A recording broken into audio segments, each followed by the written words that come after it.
Ladies and gentlemen, welcome back to ETN, the European Technology Network. What a time to be live. It's Thursday, 14th of May, 6 minutes past 11 this time. Getting better. A little bit retardé. We have an announcement to make. We've already made it. But we have made the announcement already, but today is a joyous day. It's a joyous occasion because we have a new sponsor. Here we go. It is Metaview. The big dogs. And for the first time ever, I think it's time to hit the... Indeed. Let's go. Metaview, AI agents for winning teams, the agentic recruiting platform built for the radically efficient hiring end-to-end. Source, engage, and hire better with agents that truly get your brief. Go to metaview.ai. That was good. That was a great one. We've got the co-founder coming on again for the second time. We can't wait to welcome them in. They've just released a data report that we're going to be going over. They've also just announced that they are officially a platform. We're going to be breaking that down. What does that mean? How does that change the product? What does it look like going forward? They also just went on a recent retreat. But before we dig into all of that, it's probably best coming from the horse's mouth. We're going to dig into that at the end of the episode. They're coming on, waking up incredibly early to sit down with us and talk about the great news. But we are absolutely buzzing to welcome them on board along our amazing sponsors. ETN can only exist because of our amazing sponsors. So we thank you directly. And absolutely pumped to have you guys on board. Without further ado, let me tell you about the order of play. Who do we have on today? Returning guest Patrick Ryan, co-founder at Odin, is coming on to talk about the recent SPV drama. For those who saw, there was an official statement. Was it a drama? I feel like there wasn't enough drama about it. There was a little bit of drama. We talked about this on Tuesday. This wasn't a major thing. I don't know. I thought SPV markets were like, the rise of SPV markets over the past few years has obviously, because companies aren't going public, they have just exploded in popularity. And for one of the largest, now on the secondary market, $1 trillion company, to say, hey, all of your kind of secondary third party shares that you may or may not own anyway are completely void. Yeah. I don't know. I just feel like there was less. Maybe I'm missing something. We did break it down the other day. And there was essentially, I think, 3 tranches of a breakdown of who gets affected. The basic scammers and frauds who never own any exposure and are just taking advantage of people who are desperately trying to get in. The second tier, where it's some sort of multi-layered, triple-layered SPV in which that people would get exposure, but they may not be financially literate to understand the fact that, if the stock doesn't very well or in private markets or whatever, if the valuation increases, they're only benefiting from a very small percentage of that as opposed to what the actual reality of that increase is. Maybe it's 10%, maybe it's 5%. In terms of what would the holder of said SPV be benefiting from, as opposed to 100% gains, maybe they see 10% of that and they aren't quite understanding it. And then the third tier is that you have legitimate SPVs that remain true, that are legit, that people do own portions or equities of the company in question. This time it was Anthropic, but their statement was very blanket. It essentially just said all of these are void. We haven't sort of registered this. This isn't any sort of official type of thing. So naturally we thought let's bring Paddy in to break it down for us live. In addition to that, we have Roman Chernin, the co-founder and chief business officer at Nebius. They just posted earnings, Q1 2026 earnings, and absolutely crushed. The stock has been rallying since. On the day after the announcement, it hit a 20% gain. Now has found its sort of more solid ground at around 12 to 13%, but it is now sitting over $200. Some highlights we'll go over with Roman. The ARR grew 674% year over year.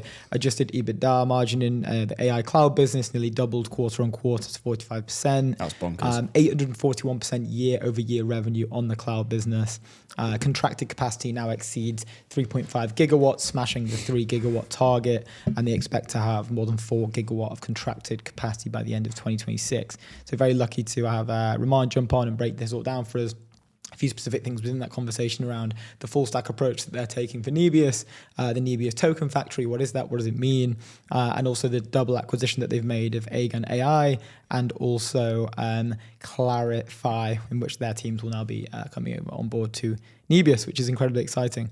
Following that, we've got Justin Jin, co-founder and CEO at Giggles. They're building, their launch was, we plan to kill YouTube, TikTok, and Google. Pretty bold statement. Some pretty big companies that they're going up against here. But essentially, it's get paid to scroll. This was a 1KX backed portco. We had Peter on a few weeks back. I remember laughing because their seed announcement was the fact that they'd raised $1,234,567. And for those who were maybe listening, and we asked them about that. Why was that? Do you remember? For the memes. So for those listening closely, that is 1, 2, 3, 4, 5, 6, 7.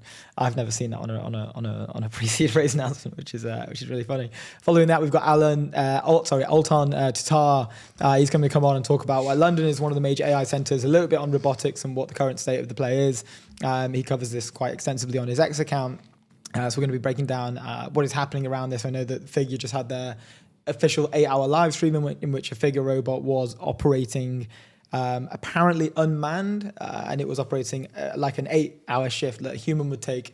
There is a little bit of debate around, was this teleoperated, because there is a snippet in the clip that Brett Eckhart put out in which the robot sort of touches its head a little bit as the parcels are coming out. So people are saying, oh, you've just been caught out here because the individual teleo operating that robot is adjusting their headset. Ooh, but then Brett came back and said, hey, the robot was adjusting its arm. So you can see that there's like a metal, for those watching on video and not listening live, you can see that there was like a metal barrier to the robot's left. And if it was to turn normally, it would have hit, its elbow would have hit the barrier. Sure. So it actually does raise it up, and you can see that then frees its arm to move more clearly. But people are saying because of this motion, was that someone like adjusting the, was that the human that was teleoperating it, adjusting their headset because they couldn't see clearly? Because after that, then they start operating it a bit better. If it was teleoperated, like an 8-hour shift, just non-stop, no toilet breaks, nothing, even if it is, that's a pretty good feat for a human being. That's true, to be fair. I didn't actually think about, because you would notice. I mean, food, going to the toilet. Everything else. Funny if the robot like just sits down for a bit and just starts like eating food. You'd hate to see it teleoperate. Yeah. No. To the bathroom. You'd be like, this doesn't look right. But yeah, they've trained it on like full human. Actually. They've trained it on like full human activities. So it's like, it's 3 p.m. Need to eat some lunch. Phone out. I hate my boss. The interesting argument. I do think maybe that they have implemented a way in which like the robot can operate autonomously for suspended periods of time. So if there was to be maybe a switching of the teleo operator, sure, they could engage maybe like autonomous mode slightly for a little bit as the headset passes over, so you don't see the robot like move the headset. I mean, that sounds like a pretty slick, That'd be a cool thing to pull off. Yeah. Pretty slick operation if they did pull that off. Again, like all of these scenarios are fair play. That's pretty mad. Yeah. Regardless, and the numbers showed as well. I think there were 2.5 million people in the live stream for that, which is just bonkers. Yeah, over like 8 hours, but. Still. Yeah. Incredible. And what was also cool was they had, and again, maybe this is like some sort of, not trick, I don't want to seem negative at all, because I think it is absolutely stunning what it was able to do. I think it's exceptional. There's some absolutely hilarious moments in it as well. But they did make sure, this was as real as possible. Like they had, the background was like a boardroom in which they had people coming in and out, taking meetings across the 8 hours. So it did look hyper realistic. So, I'm playing devil's advocate slightly just based off the comments from the timeline, but I do think that this was a successful demonstration, essentially, which is a great thing. We've then got Philip and Didrik, co-founders of Trudy, coming in. They've essentially built, Trudy is a platform in which you can pair influencers with brands, but only influencers that are truly relevant to your brand, that will have the most impact for that decision or for that partnership, in a sense where they will grade using 3 metrics: who that influencer is on like brand fit, content fit, audience fit, So yeah, going to be digging into like how are they sort of measuring this? How has the success been so far? What is the future of the influencer market? How is that changing, right? Because we're seeing across a number of different industries like this convergence between. What does live mean for this? Yeah. Creators, influencers pairing with brands that initially you wouldn't even suggest. And like we're not talking about the old school like Nike adverts maybe would be the pioneers of this in their old school adverts where they get some incredible superstars to come on board for the advert, but we're seeing it's becoming a lot more common, right? Like I know that Airwallex is actually a customer of Trudy's. I saw that on their website, and Airwallex did an amazing launch video recently with Thierry Henry that Spike Lee directed. Mm-hmm. Maybe do you think Trudy was a part of that? Maybe it was. They are a customer, and like that seemed like a really great brand fit. So like we're starting to see the convergence of these maybe external individuals from tech start to get in and play a bigger hand. Not only just in like these brand, Jude Law with Lagora, but sure. Not only just with these like brand partnerships, but they're also getting interested in terms of like investing and being a part of that, which is amazing. And then we have Siadhal, co-founder of Metaview, coming on to break down the amazing partnership that they're doing with us, which we're incredibly happy about, but also their recent 10x recruiting retreat, the data report, is essentially insights from 505 recruiting and hiring leaders.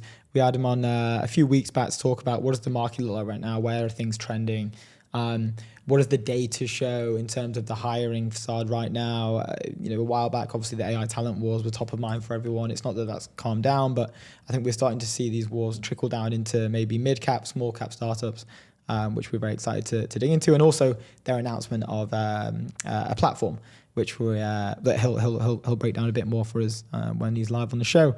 But without further ado, maybe let's break into the news. So. Let's do that. Hold on, before we do that, leave our data's business banking behind with Airwallex, the all-in-one financial platform built for the pace of modern business, multi-currency accounts, corporate cards, expense management, online payments, all in one platform. Go to airwallex.com. Yeah, let's move on. It is heating up. SpaceX and Google are in talks to launch data centers in orbit. I just feel that Philip Johnston. Yeah, my boy. Cloud, let's go. My boy Philip leading the charge. I think that it's starting to become an incredibly real thing. I remember a while back when Musk was on Cheeky Pint with Dwarkesh and one of the Collison brothers. I can't remember which one it was. This interview went viral because Dwarkesh was quizzing Musk a lot on not just the fact that this was being attempted, but the fact that how do we get there? How do we get from where we are today to successfully launching data centers in orbit and actually have them operate?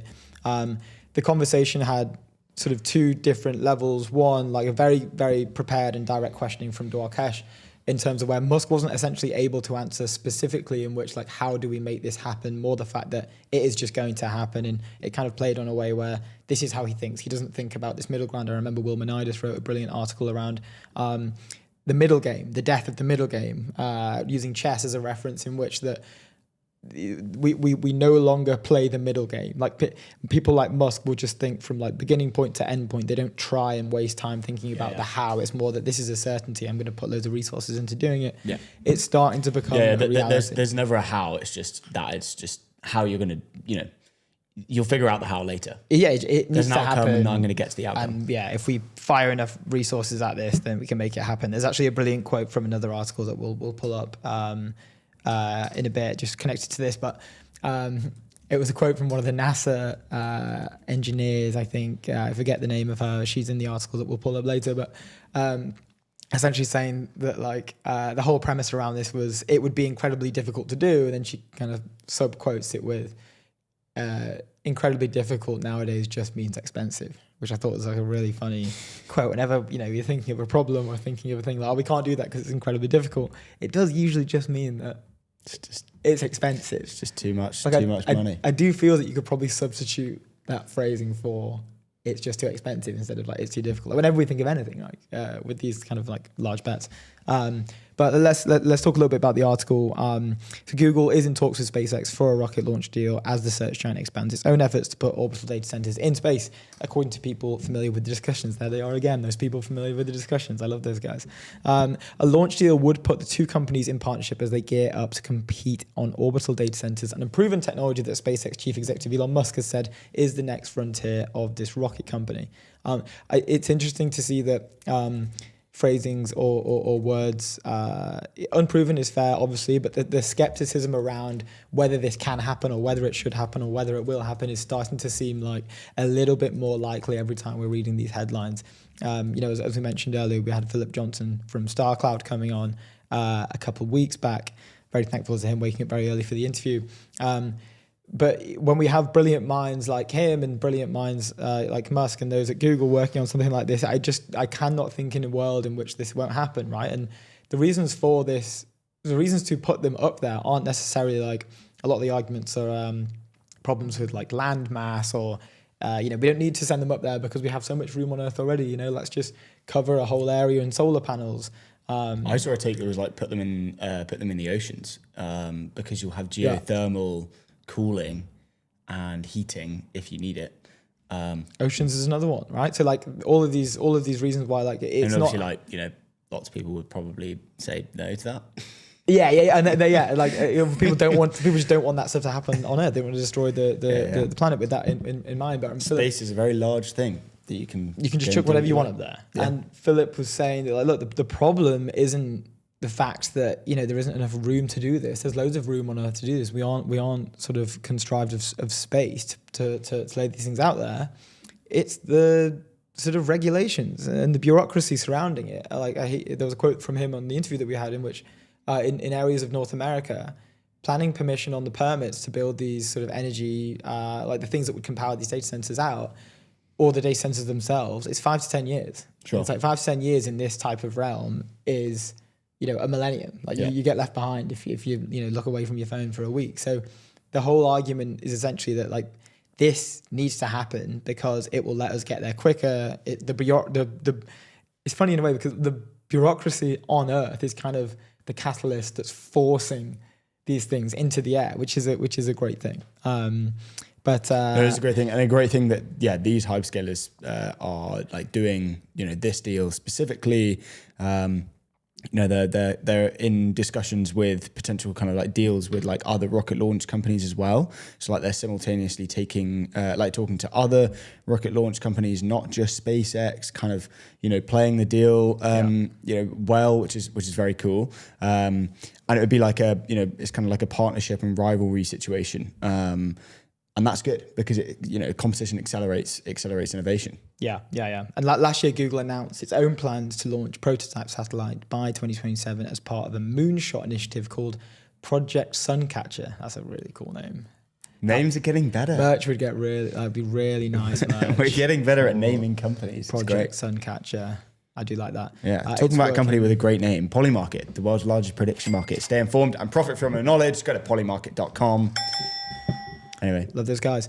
That is a good name. It is a very good name. Project Suncatcher and Polymarket, both great names. It's working with another company, Planet Labs, said to build those satellites out for Suncatcher. And this is a quote from Sundar: "We'll send tiny racks of machines and have them in satellites, test them out, and then start scaling from there." Google CEO Sundar Pichai said in a Fox News interview in November, "There's no doubt to me that a decade or so away, we'll be viewing it as more normal way to build data centers." And again, we're starting to, I think a decade is too long. Like we're starting to see, maybe he's referring to like people who might not be non-tech native, but I do think the majority of people in tech are now kind of accepting this as a realistic thing to happen. Sure. Google owns 6% of SpaceX. It was an early investor in SpaceX. It owns 6.1% of the company. Google executive Don Harrison sits on the board of SpaceX. So naturally, it does seem to be a pretty obvious partnership in that regard. You'd obviously work with the company that you have exposure to. Yeah. That aside, obviously, they are the most likely candidate, not including the fact that Google owns 6% of the company. The company last week announced a deal to sell Earthbound computing resources to AI company Anthropic. As part of the agreement, Anthropic expressed interest in working with SpaceX on orbital data centers. Earlier this year, SpaceX had filed an application with a federal regulator to launch up to 1 million satellites for its orbital data center ambitions. Pre-IPO,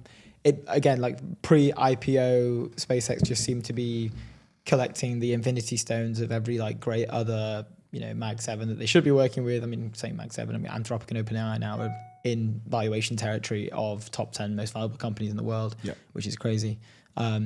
This just, as they're sort of gearing up to this IPO, it's just getting stronger and stronger. And I think I saw... Yeah, they're just adding more fuel to the fire, right? Yeah. To make sure kind of they land a like financially very, it's all about getting everything all of your ducks in a row financially to make sure that it is the most successful IPO probably ever. And that countdown timer to what was it called, the crazy the Dyson sphere, the countdown to the Dyson sphere from the 10,000 years seems to be getting smaller and smaller. Those days seem to be decreasing. I saw another tweet from Philip Johnson saying that like the timelines are compressing for a Dyson sphere. And for those who maybe didn't catch his interview and where he explained to us what a Dyson sphere is in where you surround a star with enough completely surround a star with solar panels, and you harness 100% of the energy being emitted from that star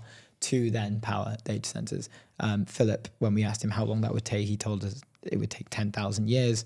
And then we proceeded to say, you can come on the show. Please come back on the show when when he does it. I was surprised to hear. I knew it'd be long, obviously, but 10,000 years, I was like, okay. I was expecting maybe like 200 years. I don't know. But yeah, something. Even then, I'd be like, I was an order of magnitude out, but 10,000 years is 102. Yeah, I think if you look back at the clip, you can kind of see both of our faces like, oh, okay, that's a lot longer than we thought. But we are not rocket scientists or astrophysicists. Hey, but you've got to get these things wrong every now and again. Some notes on SpaceX before it goes public. As it prepares to go public, SpaceX has struck a number of deals that have rewritten its balance sheet. Some help Musk consolidate his companies, including its acquisition of XAI, which valued the company at $1.25 trillion. SpaceX also announced a close partnership with the AI coding startup Cursor, which we spoke about a few weeks ago. As part of the deal, SpaceX secured the option to acquire Cursor for $60 billion, and it is separately announced billions of dollars in planned infrastructure spending as well, just like most of every single other Mag 7 that is out there today. Mm-hmm. I haven't really heard too much about the Cursor stuff. Not really sure what's going on with that. I'm not sure if it was agreed that it would be like an acquisition or they were going down the route of that sort of 10 billion side deal where we'll pay 10 billion for the services of the team. Haven't checked in on where that's at. I think it's just a done deal, right? It's just like you're guaranteed an exit and just go and keep doing the job that you like. Nothing changed. Yeah. So it's just like hey, this is going to happen if everything else is met.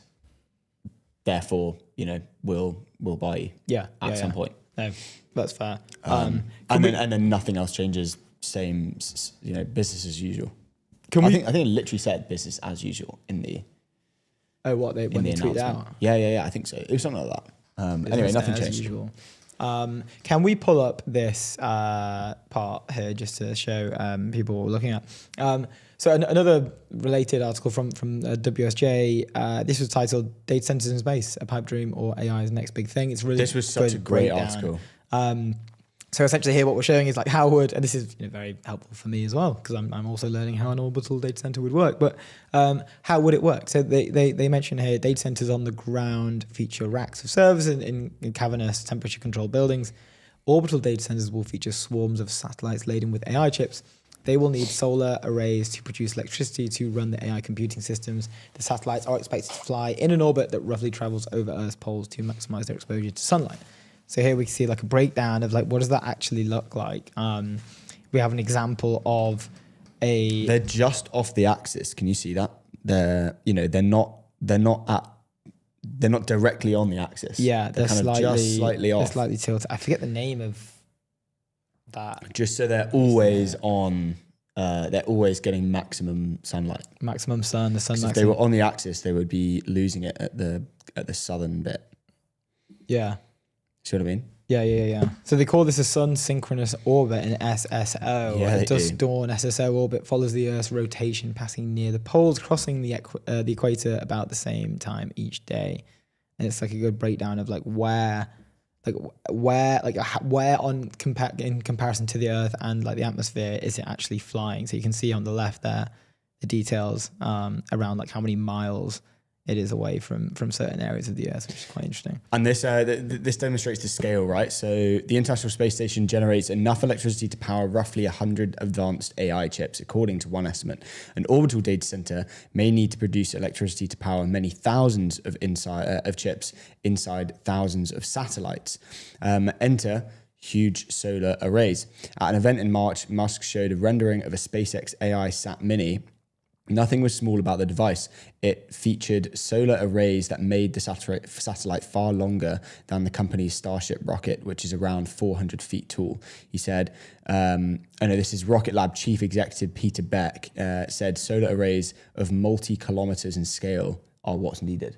Boom. Yeah, talk about the energy that can be harnessed from this. Going back to the Dyson Sphere, when I did the maths after it, like using Gemini, obviously, was asking like how much energy is this? Like, what can it power? It could power something like 33 trillion homes. From the one Dyson Sphere, like the power that you can get from surrounding a star with solar panels would power 33 trillion homes, which obviously like there are not 33 trillion homes on Earth, which is just insane when you think about the scale of what. And that was like, a conservative estimate. There was also another really cool graphic a little bit further down. Walks you through. This was cool. So this is go inside a satellite. Yeah, maybe. I'm not sure if the viewers can see this too well. Yeah, it's a bit. Yeah, kind of. Probably not. But here's just a fun. I like that. I haven't seen this on an article before. That this sort of like engaging. Yeah, I feel like I'm almost on like I don't know, like a secondary school website. Yeah, like we're like revising for a GCSE maybe. Yeah. But here, like, look at these. Like, it's engaging. Like, with these thermal loops opening and closing shutters to block or allow heat. It's kind of breaking down how would this even work. Thermal contact specialist bolts to separate items with different heat requirements. Very nice. Thermal straps link a heat source to a heat sink to dissipate said heat. But it's a good walkthrough. If anyone wants to learn a bit more about what's actually happening in this space, I'd recommend going and checking out this article. It is, it's very informative. Mm-hmm. And obviously Google are in a great position. They own about 6% of SpaceX. So this deal kind of makes a lot of sense. They own 6% of everything. I think it was a fat chunk in Waymo as well. Yeah, Sawyer Merritt was like, makes sense as Google owns around 6%, here we go, of SpaceX, and nobody can compete with the launch capacity / cadence. SpaceX will obviously be the go-to provider for orbital data center launches, launch services with Starship. And it's true, amazing circular deal, and they're literally at the forefront of, the amount of launches they're doing kind of completely outweigh all of the other competitors. So it's very interesting. Yeah. Very good. Should we move on? Let's do it. Fractile has raised. This is again an exclusive from the Wall Street Journal. They're killing it over there. Let me just quickly, before we do get into that, another company whose name starts with F is Framer. Framer, build better sites faster. The all-in-one platform where enterprise teams design, build, and ship production-ready websites. No dev handoff, no bottlenecks, no creative compromises. We migrated ETN to Framer ourselves, and it was seamless. Go to framer.com/ETN to go and do that yourself. Let's go. Chips startup Fractile has raised $220 million to speed up AI queries. Factorial Funds, Axel, and Peter Thiel's Founders Fund has invested in the company. The UK chip startup Fractile said it has raised 220 million Series B. Founded in 2022 by the Oxford-trained engineer Walter Goodwin, Fractile makes specialized chips for inference, the process by which artificial intelligence models respond to user queries. Here are the details. Goodwin said his company is looking to tackle what he described as the key constraint facing frontier AI models, the time it takes for them to produce useful responses to queries. As models have grown larger and more complex, he said AI companies now require tens of millions of tokens, the basic unit of measurement in advanced computing, to perform complicated tasks or solve hard problems. The speed in which that data moves between processors and memory chips governs the latency or response time for a query.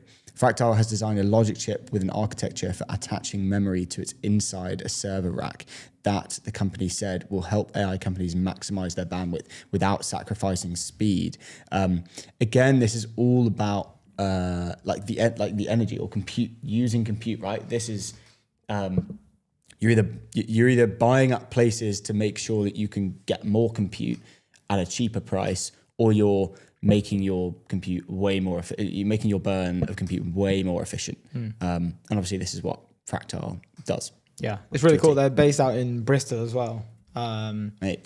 Which Fractile are going to do what do to Bristol what DeepMind did to King's Cross. I think. Yeah. It's great to see. James Wise had a take as well. They're based in Bristol, and it's like I didn't actually know when they last did their round. That was the first time that I realized that they were based in Bristol. But it is kind of nice to see that there are areas across the UK, like London obviously gets all the hype for the AI stuff, and that's like fine because it's now, in my opinion, like a global player in terms of AI talent. Sure. But if we can start, setting up these little hubs. Yeah, these hubs. I mean, we'll start to see the elements of like these network effects, right? Like, okay, so then Bristol becomes some sort of like sub superpower of like AI or memory or chips, in the UK. Then we'll see like a talent influx over there. Like we have some brilliant people working there already. And then that, now we have the talent. Okay, then Fractile does really well in Bristol. And maybe there's an exit, and now these people have loads of money. And then they stay in Bristol, and then they start building companies, and then more talent, and then the flywheel starts. So this is like good on many levels. One, because they're doing a really great, they're on a really great mission. Two, they've got great people working with them. And three, it's just great for the UK as a whole. You just need to create those, the opportunities for like a Revolut Mafia situation where, one company is an outlier, does very, very well out of a place that maybe not has done or hasn't reached that level yet. And then you create a little mafia. I think that there was something talking about DeepMind, and someone put a tweet out the other day. It was like, we need to have a name for people to not call them the DeepMind mafia people who are starting companies out of DeepMind. And there are a bunch of names that we can go through them. We've got the list. Actually, we might as well do it now. And I'm trying to find. Oh, here we go. Name for DeepMind alumni. So this is from Elise Key. This was off one of the announcement for Recursive, and it said, we need a name for all the DeepMind alumni doing exciting things in the UK tech scene, but calling it the DeepMind Mafia feels a bit unimaginative. Anyone have any ideas? And the comments are great. Kaushik, the Holy Cow, friend of the show, says Deep Minds, ? Or Hassarbises. Alexander Fitzgerald, another friend of the show, Deep Mind Delinquents. There was Tom a few good ones. Westgarth over at Fractile, Deep Mind Diaspora, potentially coined by Matt Clifford. Ruth Barnett came in with Alpha Gone. She said, can confirm ex-DeepMinders have a strong bond and excellent WhatsApp group chats. That is just, that's a bit of a flex. That's a good one. Yeah. Also low-key Aura Farm from Ruth Barnett there. I love that. Oh no, the DeepMind Hive, not a fan of that. Hive Mind. Simon Gallagher Hive Mind's pretty good with some bearish take. The peaky DeepMinders, awful. The cronies, the anti-humanists, pet slot boys. Simon Gallagher, clearly an AI hater. The deep peeps, not a fan. That's dreadful.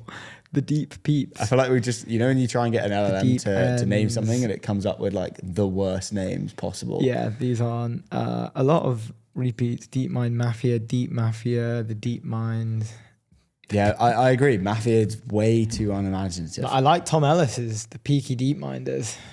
That's but who's going to say that? He's part of the Peaky DeepMinders crew. The Revolut Mafia just works. That's what it is. It's Revolut Mafia, right?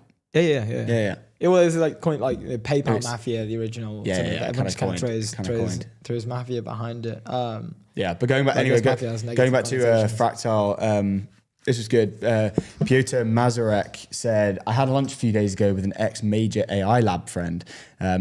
Quotes, I passed on investing in Fractile at a $30 million valuation. Major skill issue. Humbling experience. Congrats on the round, Fractile. Yeah, this is. I don't know if he's saying that he missed or his friend, or it's his friend who missed it. But I assume how with the context at the above about the lunch. Yeah, he's like mentioning the friend, so maybe it is about the friend. But the thought on this is, I wonder how that must feel for VCs in general. I know they have some of them will have like an anti-portfolio, but going back to like the days when I used to like blindly just buy into stocks, like looking at like Reddit, Wall Street bets. And I stuff. like that name. Let's buy that. Yeah, quite little. Like what tweet has the most likes for the next stock pick or whatever, and I just like blindly buying them. But and same with like crypto, same with like a bunch of stuff in that space when you're kind of deciding on what option to take. But NFTs were a specific one for me, where if I sort of passed on a project, or I didn't buy a project and then it mooned, or like I had a project and I sold it too early, it used to kill me. Like watching, I'd be checking it every day. But that's why. So I mean, shout out to Alex McDonald. Big friend of the stream. He goes, you should, if you're angel investing, this is obviously very different, but if you're angel investing, always put the same amount of money into every deal, because if you put more money into one and it doesn't do well, and less money into another and it does 1,000 X's, it's game over. And he has the story of the 11 Labs deal where I don't know if he put less money in or just, I think he did. And like he just decided to put less than he normally would, a smaller check. And obviously 11 Labs has just gone on to be, the portfolio winner. And I think, do you remember the deal? I think it was in the tens of millions that he's lost out on by not investing that. Yeah. The Sorry to bring that unrealized up, Alex, losses. You did say it on the show one day. So. Yeah, he's already broached that subject publicly, which is fine. But yeah, there must be. I wonder how it feels for VCs. Looking at their anti-portfolio, because it must hurt. It must really hurt. If I'm getting butt hurt over like an NFT, and we do a pretty good deal of rubbing it in their faces by posting a graphic about it. What of like how amazing a company is. Breaking, this has happened. Blah, I thought blah, you blah. meant like, and then like I don't know if James Wise passed on like some company and we've like posted a graphic about it, like crushing. Yeah, he's like, oh for God's I sake, thought you meant like posting a graphic like breaking like this VC's like miss is now doing very well. I think that'd be great. That'd be great fun. That could be a fun one. Yeah, maybe we create like an Alex. application page for VCs to tell us what deals they missed out on, because they love doing that. They love being like, they love just being like, oh, like I was part of that deal, but I didn't invest. Yeah, my favorite was it's when Lovable. What was that Lovable thing? That was so funny. I was so like, good. in the group chat with a few of the guys, just laughing so much at like all of a sudden every VC in the world were like crawling out under the woodworks. Like it was basically a contest who could do a post that showed the world that they knew Anton before he was Anton. Yeah. They're like, so the first ones are coming out like, I met Anton a few months back, blah, blah, blah. We were getting all the way back to like, I met Anton in a cafe when he turned 17 and stuff. And then there were memes and jokes that preceded off that. Was like, I knew Anton when he was like, a protein cell in like a swamp in like 2000 BC. Yeah, when he was first crawling out of the water. That's when I knew he'd build, a viral, build your own SaaS product. The viral behemoth of Lovable. But yeah, no. Just thought that was interesting from Piotr. Must be tough. Indeed. To look at your misses. Should we jump into the town square for the next 15 minutes? Yes, let's do that. Let's just have a look at what's going on right now. Indeed. This was great. There's a bit of profanity in it, but we can get it out. Well, I think we're going to deep dive that later as a news piece. I think. Oh, are we? Yeah. So I want to go into that properly. Let's talk about the automated pigeon defense system.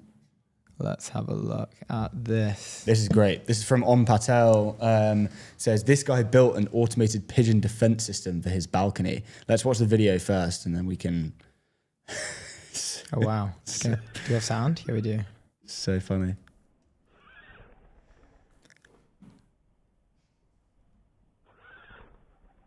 Oh, that's excellent.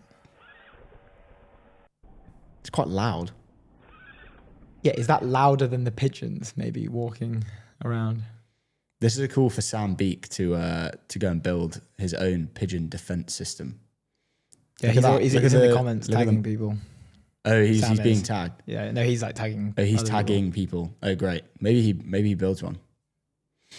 That's great. He said, so Om Patel says, pigeons kept nesting on his balcony, so he engineered a full detection and deterrent system. Here's how it works. Camera captures video in real time. An AI model identifies the pigeon in real time. A water gun mounted on servo motors turns towards it. and then sprays the pigeon automatically. What's the hardware? An Orange Pi 5 running the detection model, a disassembled electric battery-driven water gun, a USB camera, 2 servo motors for aiming, resistors, and a transitor to trigger the water gun. The detection runs on an AI vision model using the rocket chip 3588 built-in neural processing unit. The best part of it is that it's not limited to pigeons. Because it uses open vocabulary detection, you can reprogram the target to any object. Squirrels, cats, raccoons, whatever is messing with your balcony. Fully automated, runs 24/7, no manual intervention needed. Other than maybe filling up the water tank. Yeah, you could probably somehow... But you could just get a little running tap. Sort that out. But I can't help but think do you have to program it to something else? Is that how it works? It's not limited to pigeons. Because it uses vocabulary detection, you can reprogram the target. Oh, okay, so... But say if you've programmed it to a pigeon, do you have to reprogram it to hit a squirrel? I don't know. I would have thought it just picks up. Because because while I was reading, I was like, oh no way, this is like maybe even like a burglar, you know. Well, I have lived this problem before, and a funny story in my old flat that we used to live in. We had a balcony in Borough, and the balcony had a pigeon's nest underneath the decking. Oh, that's so annoying. So we could just hear them cooing 24/7, sure. and it was right outside my room, and they'd also go to the toilet all over the balcony, right? So it was covered in this stuff. So we tried spikes, it didn't work. We tried all this stuff, it didn't work. And it got to a point where we were like, okay, we need to get someone in to remove this pigeon nest. But so we Googled it, and it said, you can't, it is illegal in the UK to move pigeons and then nest during nesting season. That's fair. So we were like, okay, yeah, that's kind of fair. Like, no qualms there. Like, they're obviously raising the young. We'll let them do that. Do the thing. And then we checked. We're like, okay, well, let's work out when we can move them. And then there was like a note on the footer that said, pigeons nest all year round. So it was just completely. We couldn't do anything about it. So once they're there, they're there. So this is why I have. I see this product. I would like to be a design partner. I can see PMF here specifically for me. I have lived this pain before, so I would like to purchase one of these for sure. But I can't help but think: is the noise? You've got your cooling, bro. First customer is the noise that it makes not louder than the pigeons? Pigeons are loud. Well, yeah, but they coo 24/7. Yeah, but it's more about them like nesting and creating a little base on the balcony. It's just annoying. Yeah. And like the mess that comes with it and all of that kind of stuff. Like I'd rather the noise. Also, the noise is music to my ears because I know it's working. That's true. That's true. I'm making dinner and I just hear like falling asleep to the sounds of war. And I'm like, yes. It's nice and relaxing. Automation. I'm working. It's passive income at that point. Yeah. Not sure who's paying you, but passive income of enjoyment. Passive dopamine hits from ruining pigeons. No need to physically scroll. I can just listen to my automated. When you first mentioned this, were you like, oh, this is really good, we should talk about this on the show? I immediately assumed that this would be mounted with like a real gun. No. And it was like blasting these poor things. Where would the carcasses go? Well, then you'd have to build like a carcass cleanup automation robot or something. Well, yeah, you just shoot them with a water gun, they'll fly away. They'll get their message. No, Eventually they'll better and smarter to see. Eventually they'll condition the pigeons to just not go there. Well, there'll be a cycle where a new generation of pigeons won't realise.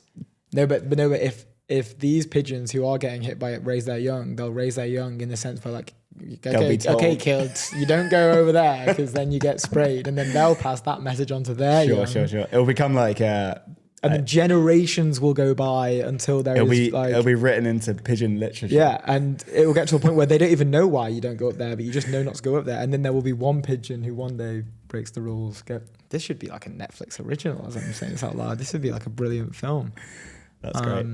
let's move on to Brett Adcock's robots. But before we do that, Base, the infrastructure for the on-chain world. Base is built to empower builders, creators, people everywhere to build apps, grow businesses, create what they love, and earn on-chain. Go to base.org. Let's go on to Brett Adcock's absolutely unbelievable run on the 8-hour shift. So let's just get the video up. Let's get the video up. I sent you a. I sent you the time where I want to look at. Yeah, we can examine the not the malfunction, but the clip. It's just that super has funny. It's just like, people what the hell talking. do I do? But the noise probably isn't necessary here. The sound. This is I guess like a really interesting way to market this new release, right? So the whole premise is, the arguments are, gold standard looks like a fully autonomous robot that can replace a human without maybe any human in the loop. How can I just get these tasks that no one wants to do, like we see in the video, and just delete them from human responsibility by just placing a robot there and handling it all autonomously? What is the best way to do that? Okay. Even the copywriting here, a full 8-hour shift at human performance level. So this is a job that I think the whole world would be happy to automate away, right? And it's relatively simple. I'm saying that from a position of naivety. Obviously, there's like a lot of work that goes into building something that can do this, but it's handling the tasks pretty well. It's going on for 8 hours. This is the boardroom in the back that I mentioned earlier, where they do have people coming in and out for meetings. Where I think what's most weird is that they have walking robots like walking behind them as well. Oh, they actually move throughout the video. There's a few walking robots, just like go to like 9 hours. And hold on, I didn't see this. We've got a malfunction. What time?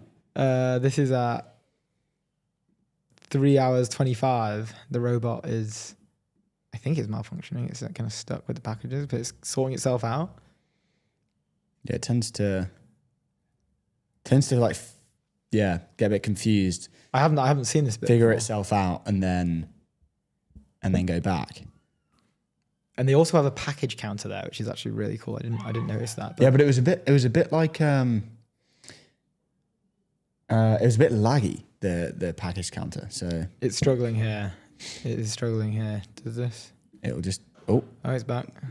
Was that a cut? Did it? Yeah, I'm pressing on it. Okay, well, gets through it majority with no problems. And what do we end up doing by the end of it? We're at 22,000 packages towards the end. So I'd say all in all, like insanely impressive, successful demonstration. Like the fact that this thing can run essentially. It moves very human-like as well. Let's see, this is what people are saying. Like, is this being teleoperated? It does move very human-like. They've done everything they can to make it look like it's not. They're taking devil's advocate. Like, let's pretend that maybe that is a problem that they're trying to address. Like, sure. They have taken steps. What do you mean? Like they're definitely aware of the fact that people will presume that it's being teleoperated. Oh yeah. But there's always going to be naysayers on this. Yeah, I do. I think so. And like looking at, this was 18 hours, not 8. I did see a tweet from him saying like, screw it, we're going to do 18 hours, 24 hours. Okay, so obviously the speed is I would say probably the same, but maybe a little bit slower, especially with the malfunctions of a normal human. If you put them hour to hour, right? If you put a human to work and a robot to work, humans probably doing per hour more packages. But obviously, this thing doesn't stop for 18 hours. Yeah. Looking at like the lifetime, like the cumulative sort of total throughout the whole thing of packages sorted. I don't actually know what, like in this instance, what would the human be doing? Is it just grabbing the packages and moving them with its hand onto the conveyor belt? Like, what is it actually doing? I think it's meant to be checking the labels, or maybe like, No. It's like it's putting the labels face down, recognizing that there's a label, and then putting the label face down, and then the box. I don't know. The box is getting dashed. Just flips the box and then puts it across. So Brett actually like puts in some tweets here. Some more just following up like what's going on here. So a few interesting details about around the F.03 live stream. We previously showed this task running for 1 hour. Today we're pushing for 8 hours straight. High odds something breaks. So he calls out the fact like, look, this is obviously going to be super hard. We're probably not at the point yet in which this can run 8 hours autonomously with no problems. And obviously, curse of the live demo, always something goes wrong. The use case is small package sorting. The F03 must detect the barcode, pick up the package, and reorient it barcode face down onto the conveyor. The robots have to reason purely from camera pixels. So the human average is 3 seconds per package, they say here. So F.03 is now around human parity. The robots are fully autonomous, running Helix 02, our in-house neural network running entirely on board the F03. Multiple humanoids are networked together and communicating with each other to maximize conveyor uptime. No way. The system is designed to run 24/7. A robot will work until battery is low. So 3 to 4 hours on the robot's battery lifetime at the moment. Then autonomously request another robot to swap in to minimize conveyor downtime. Interesting. I wonder when we get to like an AGI moment, like will the robots be playing tricks on each other, pretending that their battery is low to get someone else to pick up their shift, and they can just go and chill in the boardroom in the back. Do they want to chill? Is that the thing? Oh, yeah, I don't know. Maybe they want to work. They want to use their. So here's a comment from John Asselton saying, "Why did the robot touch its own head for several seconds?" He's just done a screenshot there, not a video. I was trying to play that. And this is the response here that Brett gave when people were saying this. At this point, people believe, and this is what we mentioned earlier on the show, people believe that this was an error from the teleo operator who was adjusting their headset. And you can see, that's quite loud, but about 6,000 packages in, why is the hand up here? Have you gone to 148 on the video? Oh no, you can see it live. Yeah. Go to 148 on the hours, minutes, seconds, like on the left. Yeah. 148. Trying to get to that point. No, like in there. Huh? Oh, I can't see that. You probably won't be able to see it. But I mean, it's true. Yeah. I mean, if it is teleoperated, then, still a fairly big feat, I think. Yeah. No, I think it's impressive. I think it's amazing. Imagine where this will be in a year. Yeah. Well, I saw another tweet that was like, all the doomers basically being like, hey, this is teleoperated, whatever, are the people that that called out LLMs when they didn't know how many R's were in Strawberry and they couldn't do kind of basic arithmetic and all that kind of stuff.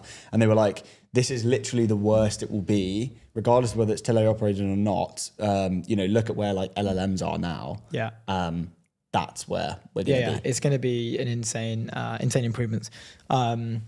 So yeah, you love to see it. Right, we can get ready for our next guest coming in. Indeed. Before we do that, Metaview AI agents for winning teams, the agentic recruiting platform built for radically efficient hiring, end to end, source, engage, and hire better with agents that truly get your brief. Go to metaview.ai. There's our new. Without further ado, we are welcoming back Patrick Ryan, co-founder of Odin. That is at Join Odin on X. We're going to be talking about SPVs and Anthropic. The man of the hour about SPVs. How are we? Welcome back. How's it going? It's going good, man. We welcomed our new sponsor today, Metaview. So we're having some fun. Oh, cool. Doing our ad reads for them. Yeah. We're buzzing with it. But it's good to see you. How have you been since we last spoke? Yeah, good. I've actually been away. I've been visiting my in-laws. Just had a nice long break. Nice. Very nice. Love to hear it. Anywhere special? Moscow, which is interesting to get to in the current environment. You have to fly to like Turkey or Azerbaijan, and then from there to Russia, and it's a pain getting the visa and everything. But we don't get to see my wife's family very often because of the current political climate, and it was her dad's 70th, so. Got over that, which so was nice. Cool. That's awesome. Yeah, I'd love to hear it. Yeah, it was good. Amazing. Where should we start? Cool. We've been introing. Let's just start on the news. Let's start on the Anthropic stuff. What's your what's your take, and what does this actually mean for Odin specifically? I'm interested. Sure, it's a great marketing moment, right? Possibly in some ways. So look, for those who don't know, basically, Anthropic updated just their help center and said that any transfer or sale of stock without explicit board approval is void and will not be recognized on our books and records. OpenAI did the same thing on the same day. There was no formal press release. And then obviously like social media went wild. Secondary markets were, until this point, pricing Anthropic at somewhere between like $1 trillion and 1.6 trillion on some of the like tokenized, more speculative markets. 1.6. Wow. That was on like the crypto, kind of ones where I just not even know what they own. But yeah, and this is bearing in mind the last round was I think 380 billion. Yeah, I mean it's interesting. They've also said any third party claiming to sell Anthropic shares, whether through direct sales or forward contracts, so tokenized securities or other mechanisms, is likely engaging in fraud or offering an investment that may not have value due to our transfer restrictions. They also named a load of specific people, so like Hive, Forge Global, Sidecar, and then a bunch of specific kind of syndicates and people who spend a lot of time, doing late stage secondaries. This is a huge market, by the way. Like late stage secondaries is a huge business. The biggest, most traded name is SpaceX. So I think it'll be interesting to see what happens when the X IPO comes up as well. Market reaction was pretty instant. So there was big drops on those exchanges in the valuations. I saw it fell off a cliff on. But what happens then? So they've tried to sell their, the shares that now people are trying to get rid of. People are trying to get rid of stuff that they're worried doesn't have any value. But who's buying it? Who's buying? Well, someone else might. This is where it gets interesting. So it's like, okay, how enforceable is this, and to what extent are they going to enforce it? I actually think a lot of this is like. So firstly, I should caveat. We have some exposure via, well, not we, but some of our customers have done secondary SPVs for Anthropic, OpenAI, SpaceX, basically all of these, usually via second layer SPVs, pretty common. So what's happening there is, or even like a first layer. So the way this typically works, right, is someone is a shareholder. The transfer restrictions in private markets are very common. They exist pretty much everywhere. There's multiple reasons for that, but like, obviously you want to control who's on your cap table while you're a private company. It might be for regulatory compliance. There's a couple of ways that can pan out. Like if you're a national security risk type company like Anduril, for example, or even Anthropic, you need to be able to control who's on your cap table because you don't want information leaking to, the wrong parties. There's also something called Section 12G in the US, which means if you have more than 2,000 shareholders of record, so more than 2,000 lines on your cap table, or 500 if they're not accredited investor, you must register as a public company, basically. Right. So you essentially become a listed or public company, and you want to avoid that. And would that also mean that you can like if that was to happen, then individuals could see, in the same way that we have like Companies House in the UK, we can kind of see the financials of most of these companies anyway, but in the US they don't have that. Would I then be able to look into the financials of these companies that have to then become public? Well, I don't really know actually. It would need to be listed on an exchange, but I assume they would then fall under public reporting obligations, which would mean they would have to report publicly somewhere on this stuff. There's also like valuation management, right? Like this is less of an issue. They kind of have the inverse problem, but like you don't want people trading a lot of secondaries at like a lower valuation to your the Series B, C, D you're trying to raise money at. Right. Whereas these guys have kind of very effective price discovery, and there's so much demand, it's actually driving up price versus maybe where they think their valuation should be. I think with the IPOs kind of looming, they're thinking about a lot of these things. So the Section 12G thing, I think they want to avoid any violations that would put them under the SEC's kind of crosshairs.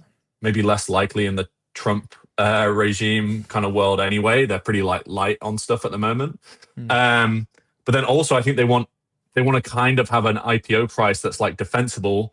You want a pop post IPO, not like things to kind of fall off a cliff. And if the retail hype pre-IPO gets too crazy, then that's just more likely to happen. Obviously we are in a bit of a bubble. I think it's a justified bubble, right? Like there's hype around this because it's so exciting what these companies are doing. Yeah. Well, but, I think it's understand. Yeah, what you're saying, right? There's merit to the fact that all of these companies are just absolutely like rallying. There's substance. Yeah. No, 100%. Yeah. But it's like anything, right? Like there's a bubble for a reason. It's like the Gartner hype cycle curve, right? Like it'll it goes too high, it'll drop off at some point, and then long term, the current valuations will be justified at some point in the future. But it's very hard to say if that's now, 5 years, 10 years, 15 years, like when it will be. And that's interesting in itself. It's probably the first time that we're seeing, because let's take Anthropic's recent valuation at 380, right?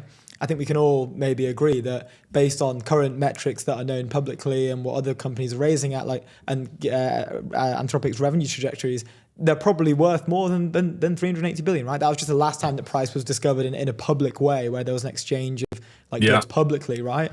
But I guess they're in talks for another VC round at the moment, right? And that price hasn't been agreed yet, right? So rumors of like 900 for that or something like that. Yeah. Around $1 trillion is what I'd heard. Yeah, whether that's pre or post. Maybe going back to things a bit and how the dynamics of the SPV market work. If you're on Twitter, you'll see a lot of critique of like double, triple layered SPVs, lots of fees. I think that's a really good point.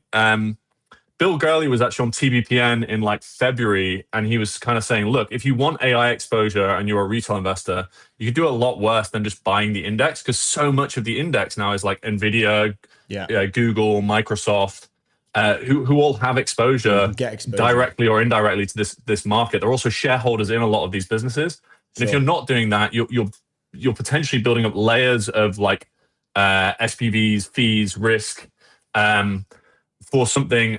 When there are announcements like this, you end up potentially not even owning. There are also outright fraud cases happening. So if the SPV providers aren't being very careful about auditing ownership, you don't know what's happening to the money a couple of layers up from you. I saw, there's been arrests for people like literally just setting up SPVs, saying they've got exposure to company X, and then it ending up being that they're just running off with the money. Obviously, that's also on the platforms to ensure that they've got proper controls in place about where the money's going. Sure. So, obviously we're pretty careful on that stuff. So usually what's happening is a legitimate shareholder sits on the cap table, and then because there are transfer restrictions in place, they're not actually transferring the shares typically. They'll be setting up some kind of derivative contract, so a forward agreement or contract for difference. What that means in simple terms is I keep holding the shares, and I agree that on the difference between the value of the shares when I sell them to you and the value when there's an IPO and there's actually liquidity, you own all the economics, therein. And it's going to be very difficult, nigh on impossible for Anthropic to control in any way that activity happening.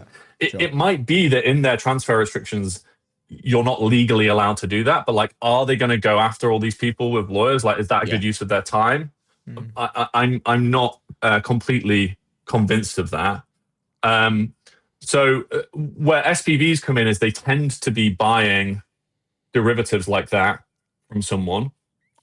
Or it might be the case that they're buying a layer down, but there might be a legit SPV already on the cap table, right? If you invested in Anthropic's last round, and you're one of the big funds, you probably didn't do that from your main fund. You probably did it from an SPV of some sort, because you can't raise 10 billion and put it all into one company, right? And that's the kind of sizes of rounds that are happening now.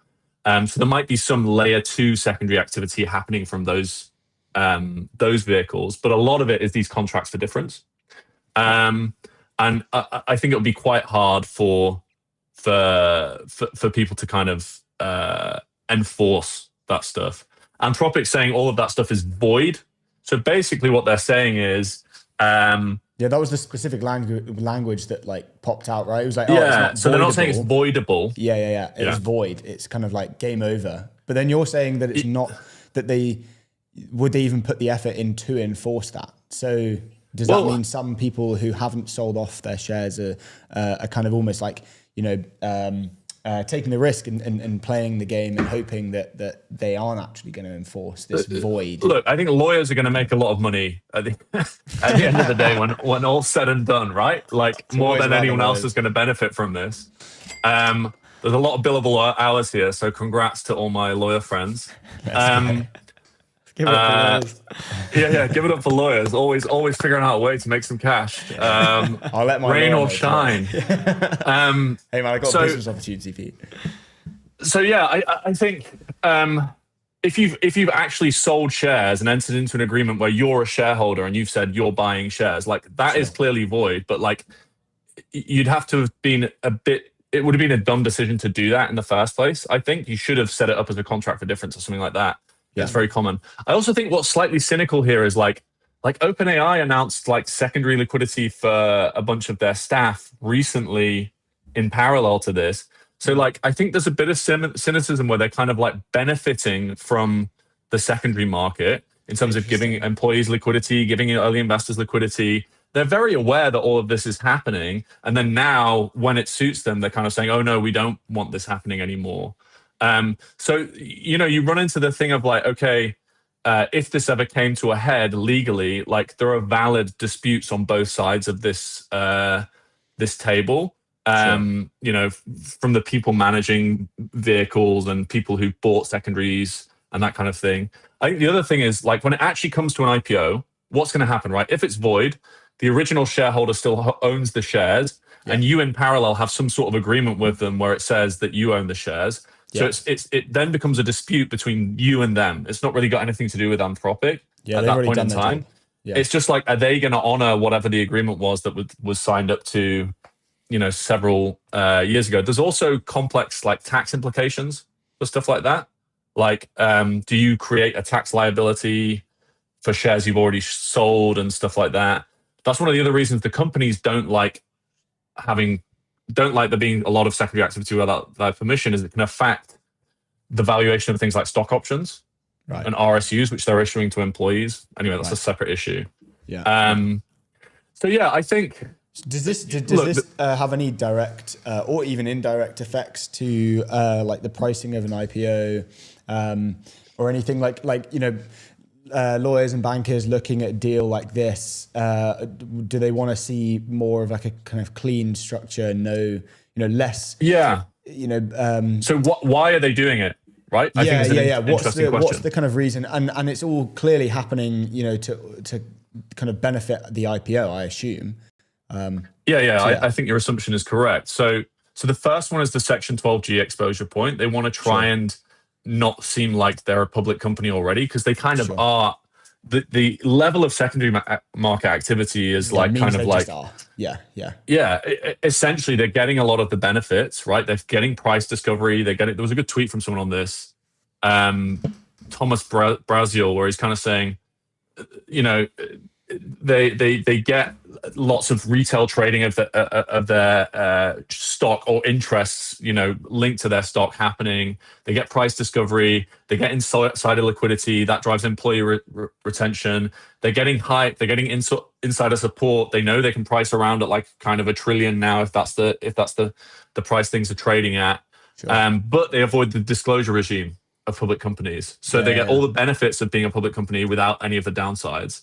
And if the SEC turns around and says, look, we think you've actually been a public company for like the last 3 years, that creates a real headache for them. So they want to get rid of that. They want to make sure their cap table is clean and everything's clear ahead of IPO. And then I think there is also this point around kind of like valuation, narrative management, or whatever you want to call it, where it's like, okay, the last round's 380 billion, stuff's trading at between $1 trillion and $1.5 trillion in the secondary market. If you're worried about supporting that kind of valuation at IPO, you want to kind of like calm people down a bit, I think, in advance, which is kind of a crazy situation to be in, right? To be like, I want you to pay less. But yeah, I think there could be something to that. But yeah, I think the final point is like, should you be buying in at this point anyway? In secondaries, I mean, it's interesting, right? There's just so much demand. We see this like family offices, even like pretty sophisticated, at least in terms of wealth, investors looking to get exposure. And I think, it's such an important point to just say, look, like Nvidia, Google, Microsoft, these businesses are public, liquid, and have good exposure to these businesses anyway, and to this whole, kind of trajectory. And really that's the right place, probably to park your money for most people, especially once you account for 2 layers of fees, carry, whatever. I've never fee structure, 25%. Yeah, I've carry. never bought into any of these SPVs myself, right? Like, I reserve people's right to do it. I don't have a problem with that, but it's not for me. For me, it's more just like, okay, I'm just going to buy the public stocks. I think there are tailwinds behind. And I saw the other day, like connected to this, for these retail investors that maybe aren't as like financially literate as they should be if they are entering into this maybe multi-layered, in some cases, SPV area. I do think that in a way that these sort of like private sort of decentralized exchanges that are popping up, I can't see a benefit for these guys. It just seems to be hoovering up their money. Where I saw the other day, it was like Solana Floor tweets out new Anthropic pre-stocks on Solana are down 45% in the last 24 hours. And I'm reading this, I'm like, one, what the hell is an Anthropic pre-stock? And two, why is it on, what the hell's Solana Floor? I'm surely it must be some, they're taking advantage of elements of like asymmetric information here, where these people who are coming into this see Anthropic, see a trading chart and think, I can put some money into this, hopefully. There's a broader issue here, right? Which is like these companies probably should have just been public, some time ago.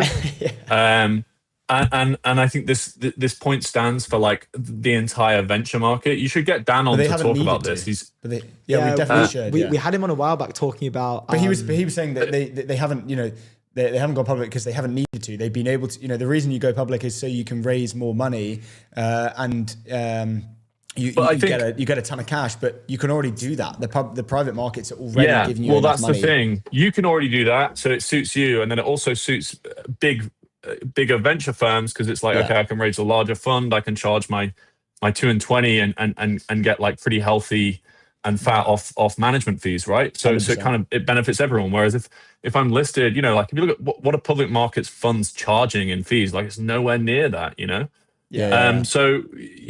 I think, and look, there are legitimate benefits to staying private if you've got very long time horizons for what you're trying to do, you're trying to innovate. The public markets aren't going to support you with a valuation that makes sense for you.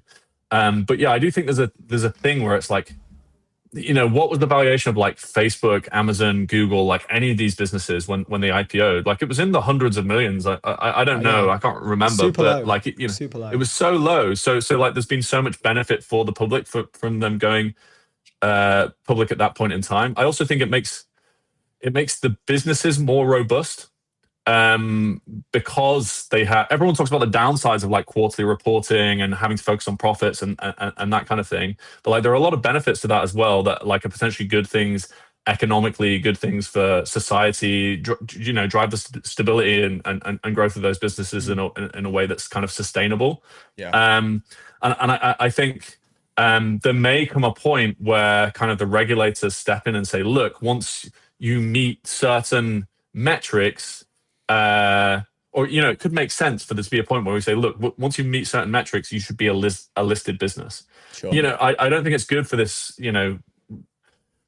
the growing kind of sense of a wealth divide and us and them. If you look at politics, right, populism, all that stuff, like where is that coming from? Like it's economic in origin, a lot of that. And I think the longer this kind of thing continues, I don't think it's the best way for this stuff to work, right? These guys should just be listed earlier. I guess the challenge with that is they're still burning a shit ton of cash. So if they go public, do they end up stock price just absolutely plummets because they can't make these big swings because they don't have the or that they can make less big and kind of brass swings. But I'd even they don't have this like valuation support to raise the level of cash they want to continue. Some of these, I do feel like in some cases we've seen like even profits or like revenue in general has almost become like not redundant as a metric for like will the stock go up? But like even like Figma, which is like a really great business, like that do pretty well. I'm not 100% sure on their specific revenues, but I'm pretty sure they're good. Like that fell off a cliff. Maybe it was priced wrong. It was priced a little bit too high on the IPO day, but it's down like, last time I checked, it was like 75% something. But people are baking the fact that like, okay, am I as an investor, do I think that they're capable of competing at the new agentic layer or the new like AI realm that we're going into? If the answer is no, well, goodbye stock. That SaaSpocalypse thing is interesting, isn't it? And like how that all plays out. I think everyone's got an opinion on this stuff, and it's kind of like I would just say it depends, right? Like I think some of those businesses will be fine, and I do think other ones are going to really struggle or are going to kind of need to reprice. But yeah. I mean, look, there are legitimate reasons, I guess, we're saying for like staying private for a long time that like are beneficial for the companies. But I think there are a lot of downsides as well, and it's worth us observing that. And it's very easy as someone who's in the private markets to only see the benefits and not think about the kind of counterpoint. What I'd love to see, to be honest, is I think venture is increasingly becoming like built around themes that are kind of dictated by the larger funds and where they're pointing their capital, because that ends up deciding what people invest in at pre-seed and seed, because they're like, oh, I know I'm going to get a markup because A16Z or whoever loves this theme and they're going to invest in it later on. I think, what we always suffer from really is like, okay, there's people doing stuff that isn't AI or is very AI adjacent and is a real opportunity in terms of innovation, in terms of economic benefit, in terms of like progress, and money's not pointing there. And it'd be great if more money pointed towards those kind of problems. But that's a much broader issue. I think we have in venture at the moment. But yeah, I mean that's where we try to kind of market ourselves and be a platform is really for emerging managers, more looking at like pre-seed, seed, Series A, and we love it when we see people doing stuff that's a bit different and is outside of this kind of like hype bubble. That being said, you can make a lot of money in bubbles, right? And you should, and people are. But if it's like on second and third layer SPVs where you're charging extortionate fees, like I don't think that's like the best. It's not an efficient market, is it? No, yeah. There's elements of like predation in there, I think. Just again, based on people who might not know what they're doing, which probably isn't a good thing. But it's even like your point on like the larger funds kind of like dictating what, where do people go and where do people follow. We have something to discuss later on the show, but about this, a tweet got put out from the guy over at Founders Inc. About like, it was like what was the hype of that year, and then what was the most valuable company that was started in that year. And it's something like, when we're in the AR VR world, it was Perplexity. When we're in the metaverse world, it was Anthropic. That was where all the money was flowing into these spaces. But like the companies that ended up being the most valuable, it's always somewhere else, right? It's always somewhere else. So and there are multiple somewhere else's as well. I think it's worth pointing out, right? There were probably multiple other businesses that became big that weren't in AR or VR. So yeah, I think it does feel like there's more and more of a tendency for more and more cash at the moment to pile towards whatever the hype thing is. And what that means is, if you're being smart about it, is there's more and more value being left on the table somewhere else. And I think that's, kind of like intellectually, it's interesting to think about what those spaces are, right? And then I think it's also just like it's exciting to know that there are other opportunities. I think the big thing for me with AI, my opinion is very much like, okay, it kind of commoditizes the production of software. And then there's going to be all these things you can do on top of software that you couldn't do before. And I think what happens there is where there's like a huge amount of opportunity. Obviously, robotics is one that's getting more and more, in the limelight now. But there's also kind of like bio, DeepMind are talking. DeepMind founders talking about raising money for the drug discovery business, right? Yeah, at the moment. I think that's been an exciting sector for a while. So I think, there's a real opportunity for AI to become this like a commodity platform for software that drives a huge amount of value elsewhere. And then I think there'll be other stuff that's just not AI at all. That's just like necessary because of where we're at, like geopolitically and stuff like that. In areas like energy also, right? Like with AI and with the build out of data centers and everything, I think it's a really interesting sector. So there's so many spaces for opportunity that aren't Anthropic, OpenAI, SpaceX, etc. And I think, that's where I think it's exciting to think about investing at the early stages. Yeah, it's almost like like a fund being set up that's like, okay, we're not allowed to invest in the most hyped thing this year. I think, maybe a rule of thumb. It could be funny. The problem is you can do very well doing that, or you can do very badly. Yeah. I guess you're completely polarizing. There was that table that got put out yesterday on X that was like, in the past 10 years, the companies that have performed the best versus the companies that were the most hyped by VCs. That's one from Thunder Zinc guy. Got everything wrong. And every time it was a miss basically. Which is interesting, but we've run so far over. Apologies. Sorry. No, that's our fault. That's our fault. Dude, it's always good to chat to you. We love having you on. Thank you for giving us some time as well.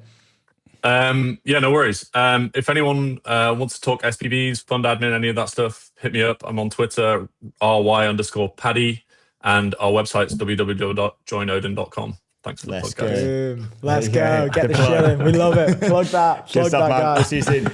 All right. Cheers, guys. Cheers, Paddy. Have a good one. Awesome stuff. Fremo, build better sites faster. The all-in-one platform where enterprise teams design, build, and ship production-ready websites. No dev handoff, no bottlenecks, no creative compromises. Go to fremo.com/ETN. Next on the show, we have Rahman. He is the co-founder and chief business officer at Nebius. They obviously just had their Q1 earnings, so we're going to be talking to him about that. But we have 3 minutes before that happens, so let's keep jumping into the town square because we are having a good time. I can't remember what we were talking about. We were talking about Brett Adcock's the 8 hour shift. Let's go on to Jensen's fit. Jensen's wardrobe.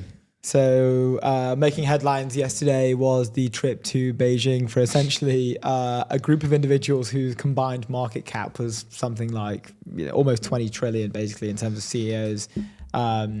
Just an insane lineup of, I guess, the CEOs and the founders of the most valuable companies, large caps in the world. Jensen was one of them.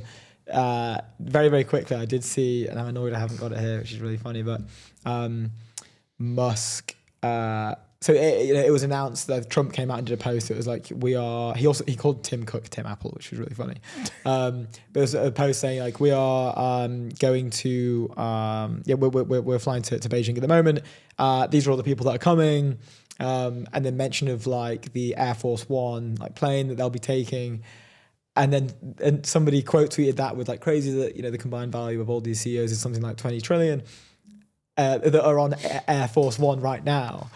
And then Musk, when he must have been flying on Air Force One, tweeted below it, like commented like, "It's only me and Jensen in the Air Force One." Like it's only me and him on this plane, which is so joke that he had to just kind of like mog everyone else and just make sure. Like the fact that he has time to do that is like so funny to me that he's just sat there like, no, like they have to know that it's only me and Jensen. I just thought that was super There's funny. a video that's now surfacing on X. It's kind of just come out while we've been live, but about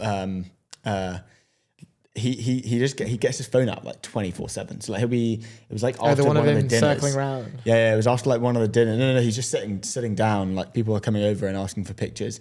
And like phone's away, phone's out. Look at his phone, probably write a tweet. Puts it down.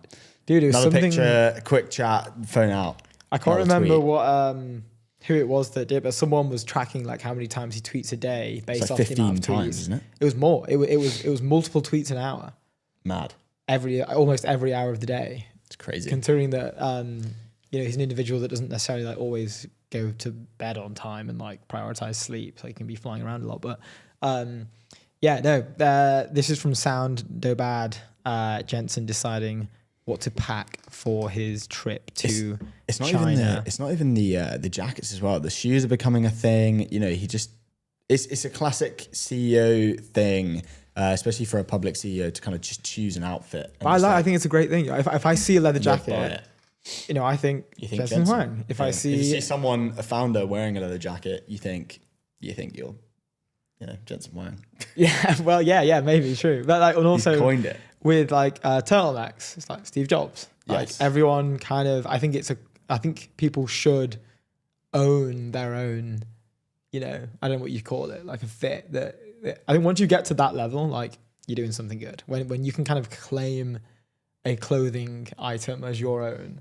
Sure. I think that's when you've kind of, well, you either like need to change your clothes more. If someone just wore it all the time, you'd be like, that's the guy that wears the. No, but I think if you like, obviously like you need some aura. You get multiple, fine. So you're not just wearing dirty stuff. But I think it's cool. Like I probably I wear the same kind of like style of t-shirt quite regularly. You wear a t-shirt. Yeah, but like you just gotta. I think you've got to own something. Yeah, but it needs to be like a statement piece. Yeah, fair. It needs to be like a leather jacket or a turtleneck. Something that you remember. Yeah. But now I think in my head, there's like some guy just always came to, I don't know, the co-working space that people go to in a red blazer. Like you just be like, oh, that's that guy who wears that red blazer all the time. A red blazer. Well, it's like a statement piece. It's like an out there thing. It's something that you'd notice, right? Right. That seems super weird. A red blazer. No, yeah, but imagine it was a leather. Imagine it was a leather jacket. Then it's like he'd be the guy that wears leather. It's not like oh, it's the super. You'd associate what they've done with like if this guy was making he's founder of like $1 trillion company. Sure. You'd be like sick guy wearing that leather jacket. But if he's coming to the WeWork to work on his note taking app again, then he's kind of like It's that guy. Yeah. It's that dude. Let's move on to onto the BYD demo. This is mad, and this is from Jerry Rig Everything. It says BYD can't even see their competition in the rearview mirror anymore. This is bonkers. Look at the. Can you see this? Let me. This is another video. It's just below the Jensen stuff. Okay, nice. What is this? Look at the BYDs. What is a BYD? It's a car. Oh, okay. Oh, is it? Its wheel is. Yeah. I don't know why you would ever need that, but it's cool. What is that for? Maybe it's like if you need to get on a curb or something. Just drive at the curb, no? Why have they done that? What? I think it's also just like maybe. I guess let's just show our engineering prowess. I mean, it's quite a nice silhouette of a car as well. It's good. Really admirable feat of engineering. But yeah, work out when that would ever be necessary. Jerry Rig Everything, he's happy about it. He's saying, they're way ahead of their competition. He's pumped. Which is true. They've kind of got this kind of like old, Range Rover type style to them. They're good. I like them. Jerry Rig Everything saying that they can't even see their competition in the rearview mirror anymore. No need. And then this is... I just can't see why that would ever be needed for any situation that... I know, I just think, if you need... folk engage in on a day-to-day. If you just want to roll up... Have you ever been in a car where someone said like, oh, the front right tyre needs to be higher? I don't know. If you need to get up to like a big step or something, you would do the maneuver. But then you'd need... go over and then drive on and then get parallel to get kind of perpendicular to it and then pick up the other one and drive back on and then if the curb is too high, it is like higher than the kind of the rim of the car, the bottom of the car. Yeah. Then you would need that. Yeah, I guess. But I guess if you're maybe in the Western world, then stuff. When do you ever hit that scenario? You don't. No, that's interesting. That's interesting. I'm just checking where Rahman is. Rahman will be dropping in soon, I believe. What's going on? Do you hear? I'm just pinging their team. Oh, here we go. I've just got an email. Rahman's in the Google Meet waiting room. Oh. Join the video link. If you can hear us. All right, is it? Rahman, if you can hear that there is a let me just join video this link. Let me hit the team up.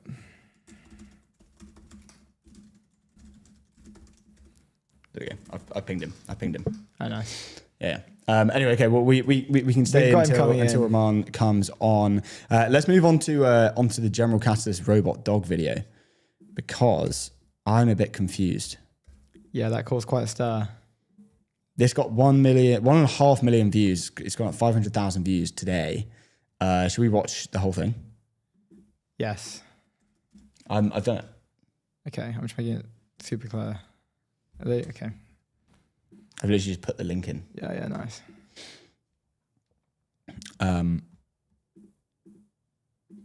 Okay, that is working. We will have Roman joining us in a sec. Let's get up the General Catalyst video that has gone viral recently.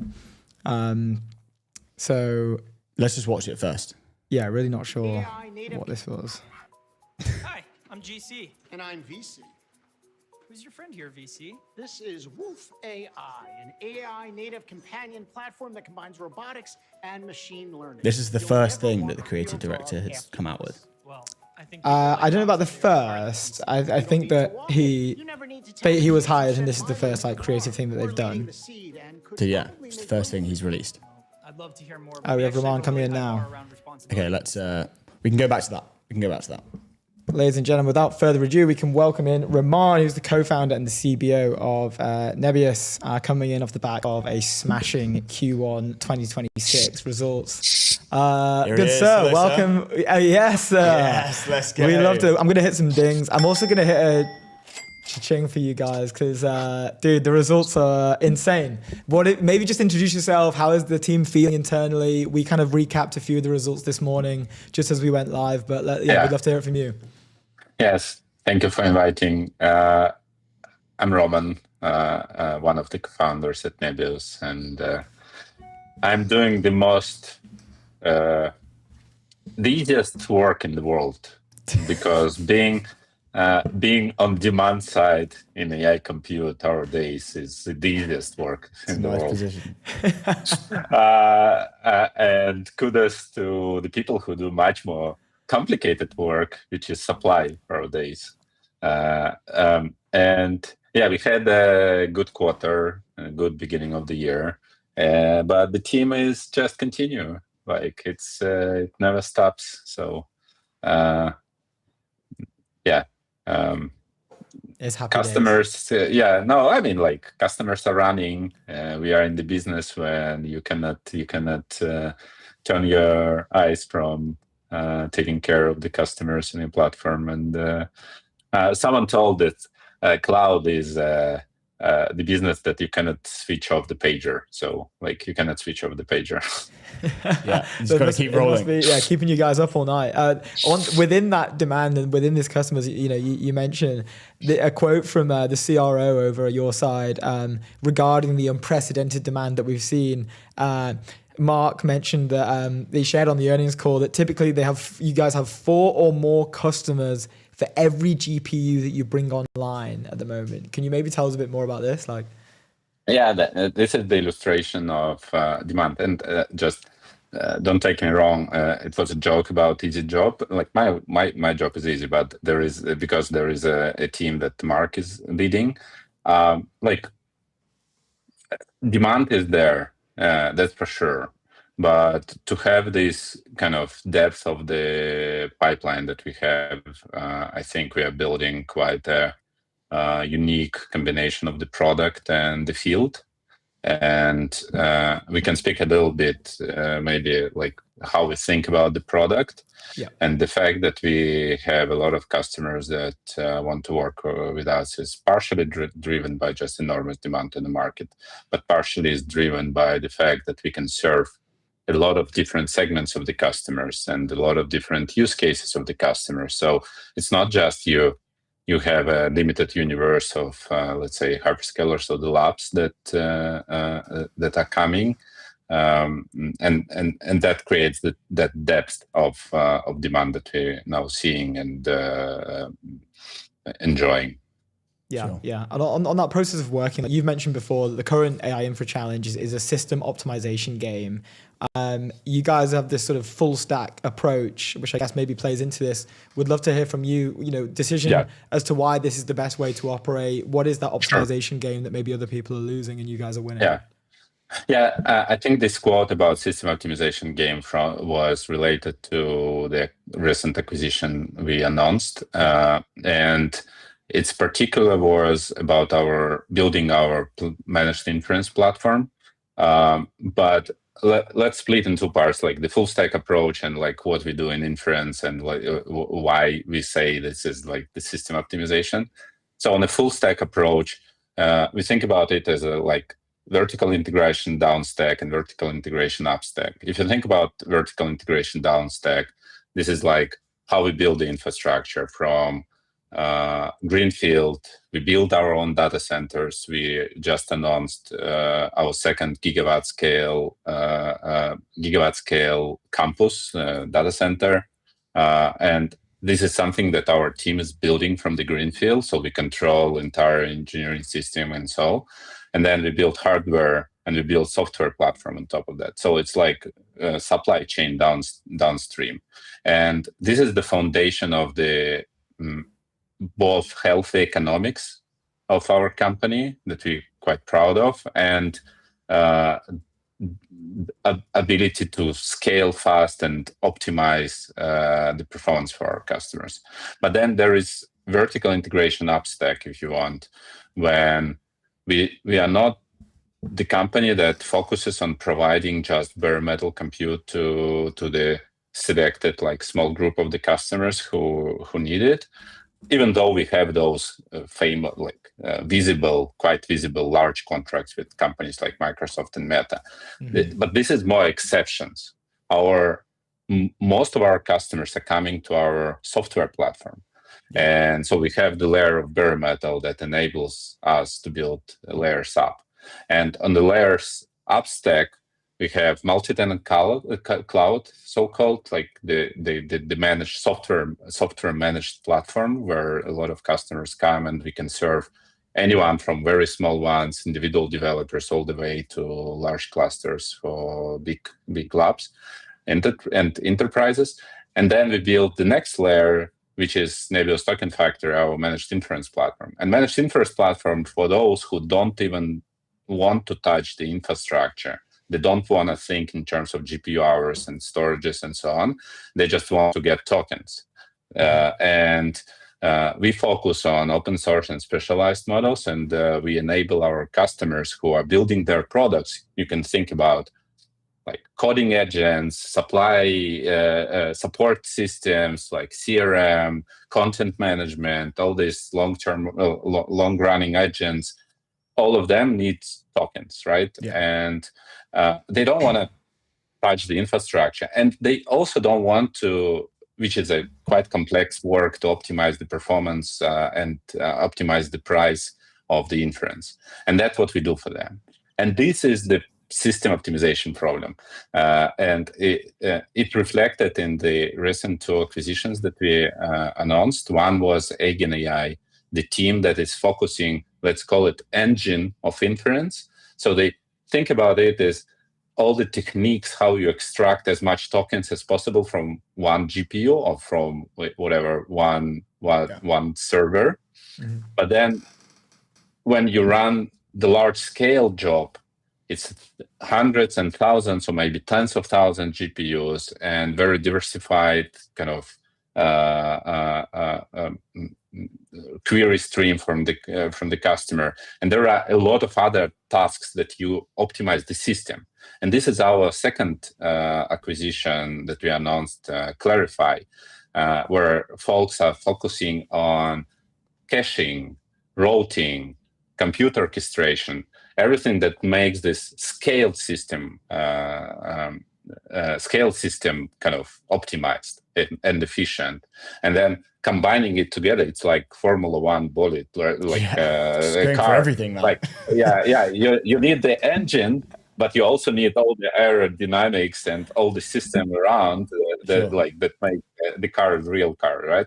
So this is how we view, and as inference is obviously one of the fastest growing maybe fastest growing use case now, and probably the next big business for us. Actually, already big business for us.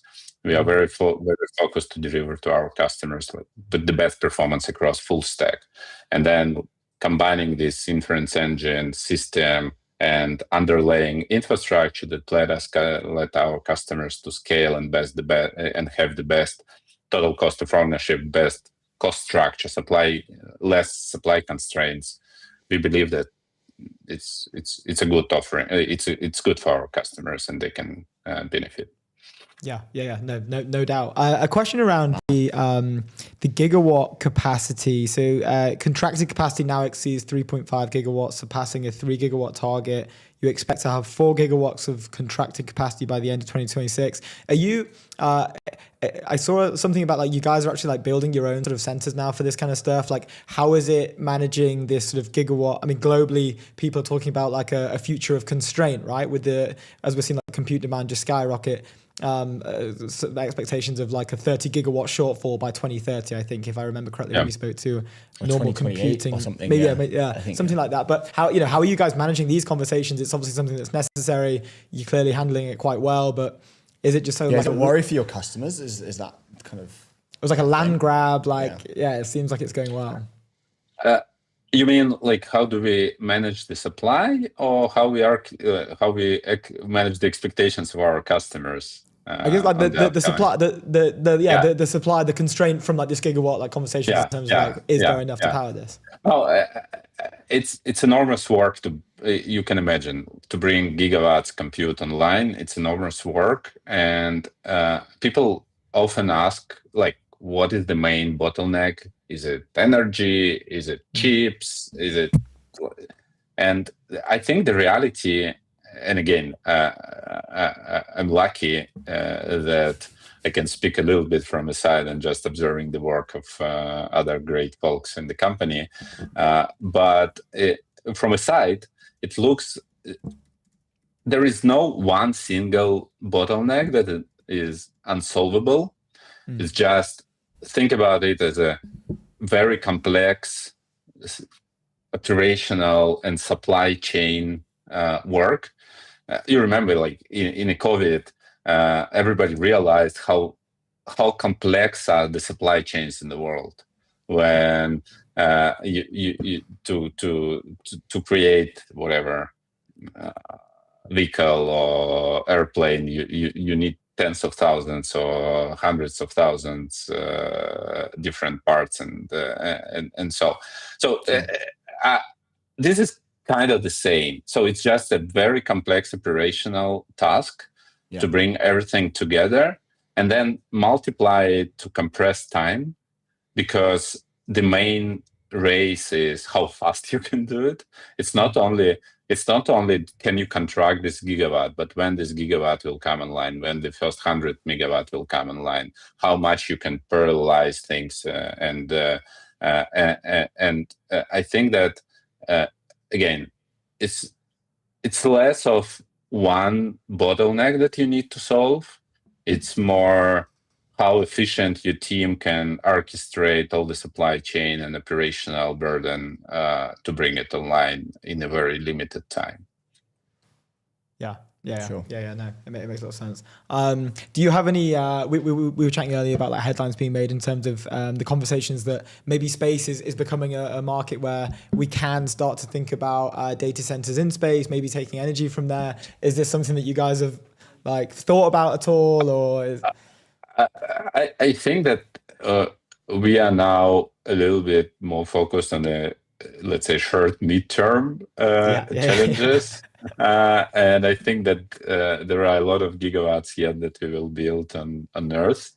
But definitely we are looking around, and and actually on every layer of our full stack, if you want, we are looking and tracking what's going on. And when things going from research to productization and operations, we want to be one of the first who can implement it. Another great example is robotics in data centers. So, for example, to assemble the large GPU cluster, there is a lot of manual work today, a lot of cabling, a lot of assembling, and there are a few startups that working on robotization in the use case of data centers. And this is, I think this is much closer future to us that we will see such improvements, let's say. And of course, there are a lot of others across the full stack of the full supply chain that I mentioned is quite diversified. Yeah. And another question is, you somewhat covered it already a little bit, but this naming of the token factory, I haven't seen the name crop up before, but I just love the way it's worded. Can you maybe just talk about this and how it works and like what it represents? Yeah.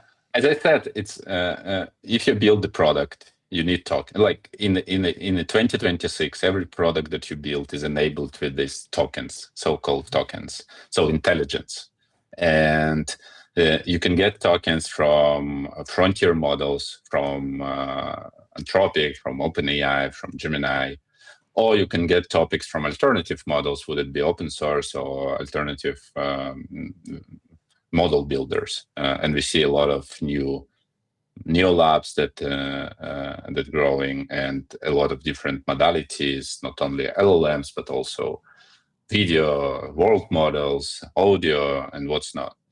And we help people to work with this alternative, like open source and specialized models world, because when you go to Anthropic, you get API. It just works for you. But if you go and you want to work with GPT OSS, or you want to work with Kimi, or you want to work with Minimax, yes, you can download one of the engines from open source. You can download weights from Hugging Face. You can run it together. But the reality, it will not work.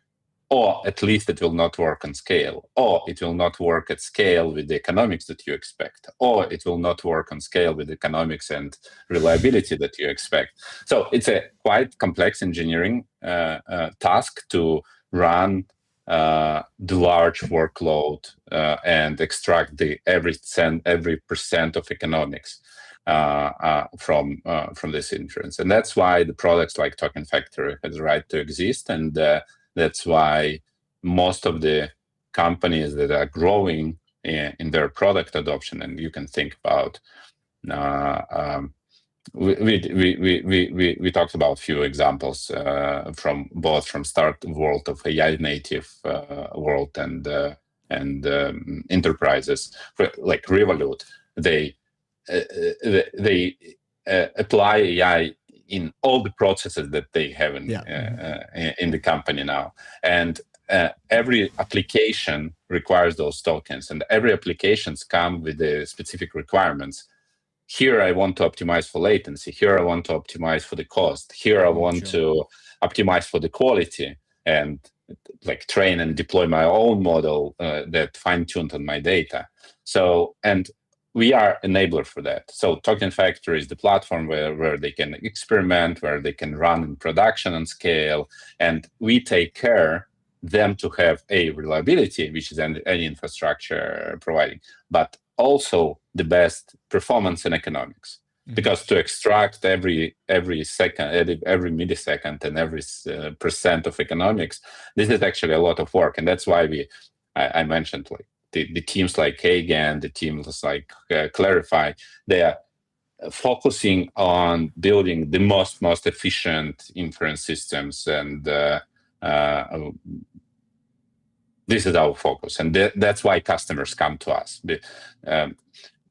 Nowadays, when we shifted from massive training to massive inference, the inference engineering became maybe the most, even the hotter specialization in AI world than AI researchers.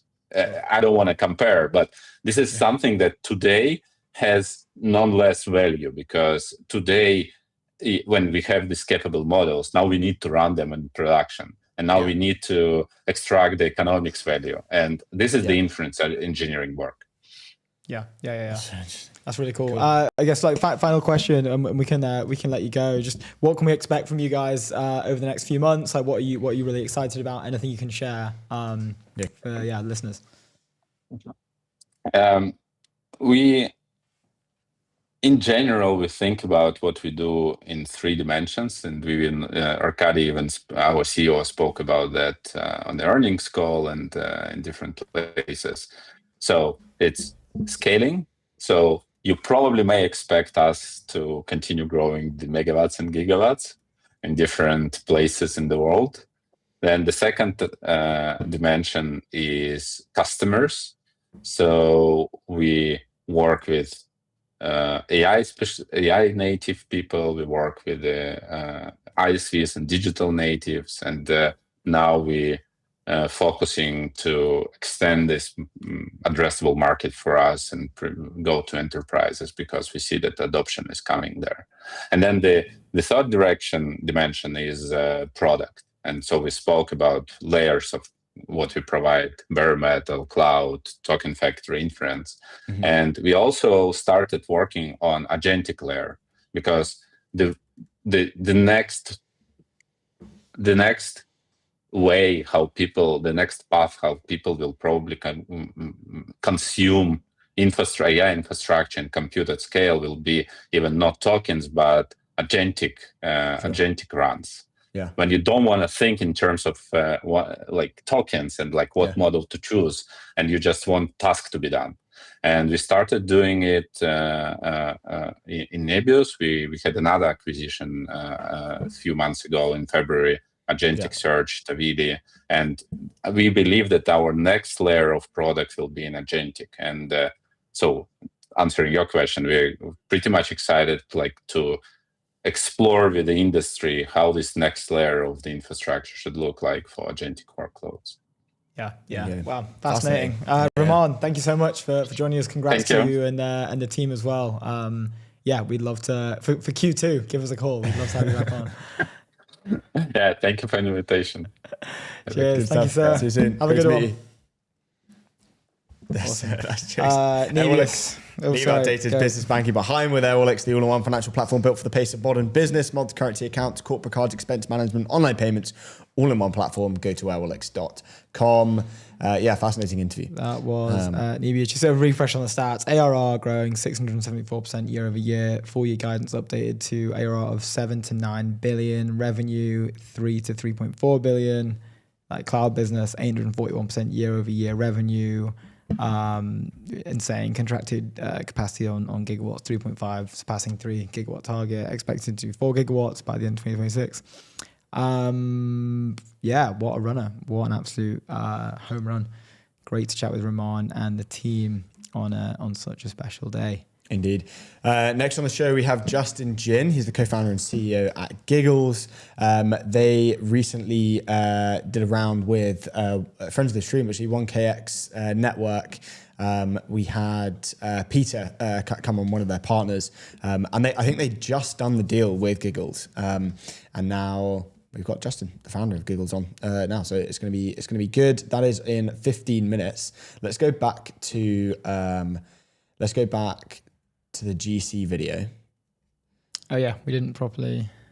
Okay, so this was released by General Catalyst, one of their first creative launches that we've kind of seen on the timeline, to be honest. Let's just give a bit of a background, because this actually made it to trending, which is quite funny. General Catalyst posted a 55-second video on Wednesday showing a VC pitching Woof AI, a robotic pet that skips real dog hassles, only for a firm partner to push back on responsibility as the bot acts playful. Rival arm Andreessen Horowitz led the ridicule, and with co-founder Mark Andreessen calling it condescending and partners noting past GC successes like Airbnb started weird. While some praised the bold creative take, critics including Martin Shkreli, Elizabeth Holmes piled on. She always piles on, it's mad, highlighting irony in GC's own investments amid heated VC rivalries. And obviously along the timeline, you just saw kind of like, literally every hour, maybe even every 30 minutes, like Mark Andreessen was like quote tweeting the GC tweet with something else and then something else I mean, 1 million views probably came from him alone. Yeah. And his quote tweets. Yeah. I saw a It's funny gone up tweet, 100,000 since we last spoke about it, which is about 20 minutes ago. He did one of Mark's tweets was, I have no words. And then did 9 tweets after that. And then someone quote tweeted that as narrator. It's like, but he did in fact have words. It's 9 other tweets. It's really funny. But let's take a look at the video. Hi, I'm GC. And I'm VC. Who's your friend here, VC? This is Woof AI, an AI native companion platform that combines robotics and machine learning. You'll never want a real dog after this. Well, I think people like dogs as they already are, though, VC. You don't need to walk it. You never need to tell the kids you sent Milo to the farm. We're leading the seed and could probably make room for you. Well, I'd love to hear more, but we actually have a really high bar around responsibility for these things. Is Woof AI okay? Of course he's fine. Oh, sorry, buddy. Doesn't It's look happy. easy, easy. The way he gets a noise is so weird. No! Stop! Stop! Stop! Stop! I'm sure it'll be fine. So I don't get it. I'm G. So many quotes are, so many comments are, I don't understand. I think there is a conscious decision here. And then the Grit Cult came back and said, why are people mad? Well, there's a conscious decision here that they've chosen a bald person who looks somewhat like Mark Andreessen, in my opinion. Yeah, but is it though? I don't know. Defo, 100%. Really? Do you think? Dude, they would definitely know. They would 100% know. They're digital native enough to know that is something that they have either paused to consider and decided to do it. I'd be astonished if they hadn't realized that pre-launch. I think that I'd be astonished. Why that person? That was that must have been a concerted decision. In the VC Gilet as well, I guess. Yeah, a bunch of stuff points to that being, they took a moment to decide that. I'm just not sure. I mean, it kind of feels like a dig as to we don't invest in that stuff, and I guess maybe I don't know, we're more humanitarian in a way. Yeah. I mean, we're clutching at straws because we don't know. Yeah, I feel like confused. if you have to try really hard to work out to understand what's going on, then it's probably not that great. I mean, the whole of A16Z. Justine Moore at A16Z said, "I've watched this ad several times and genuinely can't understand the point." Yeah, it's true. Strange. I mean, A16Z obviously jumped at it because their kind of VC rivalry, and they're basically trying to swing it as why would you kind of go for GC when A16Z is kind of open for business. They've turned it around on making A16Z look better. Our Signal says normally would not be so negative, but this is just not it. So cringy watching this because everything starts out strange and weird. This does not mean we remove humanity out of the equation. Hopefully you guys course correct this as someone who is a fan. Again, it seems to be the consensus of the majority of the internet basically saying this is weird and a mess, but we respect you, General Catalyst. I guess it's surprising to see it from a company like GC who is maybe not known for this type of stuff, but maybe it is the start of a new era. We will start seeing more VC beef. Robot dogs and VC beef. I don't know, robot dogs, probably not a fan, but What, of robot dogs? Yeah. Yeah, probably not as a pet, obviously. Maybe what would they do? In warfare. Used for war, probably. Yeah, that's fair. Anyway, let's move on. But yeah, overall consensus was odd. Not sure strange. what's going on. Is it a dig? Maybe it is. Even if it is, it doesn't really come off too great. Yeah. Which was interesting. Let's we can bring that down. Let's move on. What do you want to move on to? Move on. We've I think we still have some more news. Maybe let's talk about the man recovering the bitcoins.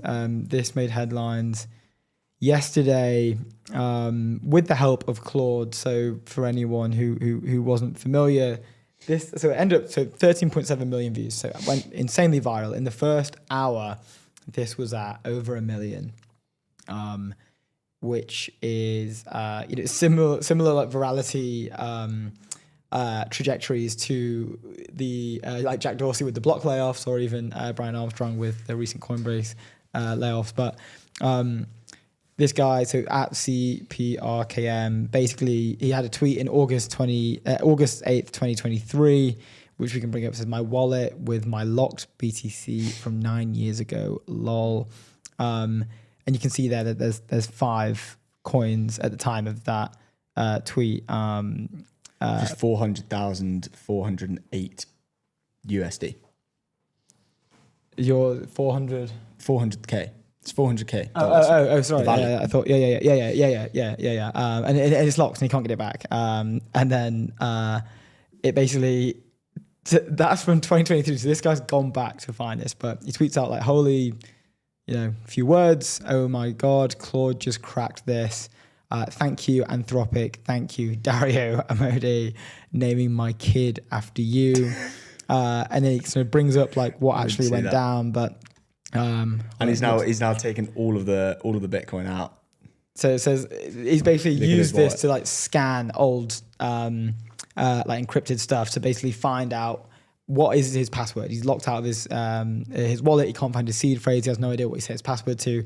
Here's an example of like Claude telling it, "We got it. The 5 BTC is yours." He said, "I tried 7 trillion passwords, LMFAO. Found this old mnemonic a few weeks ago that ended up being the old password before I changed it. Thought I was screwed. Last ditch effort, dumped my whole college computer into Claude.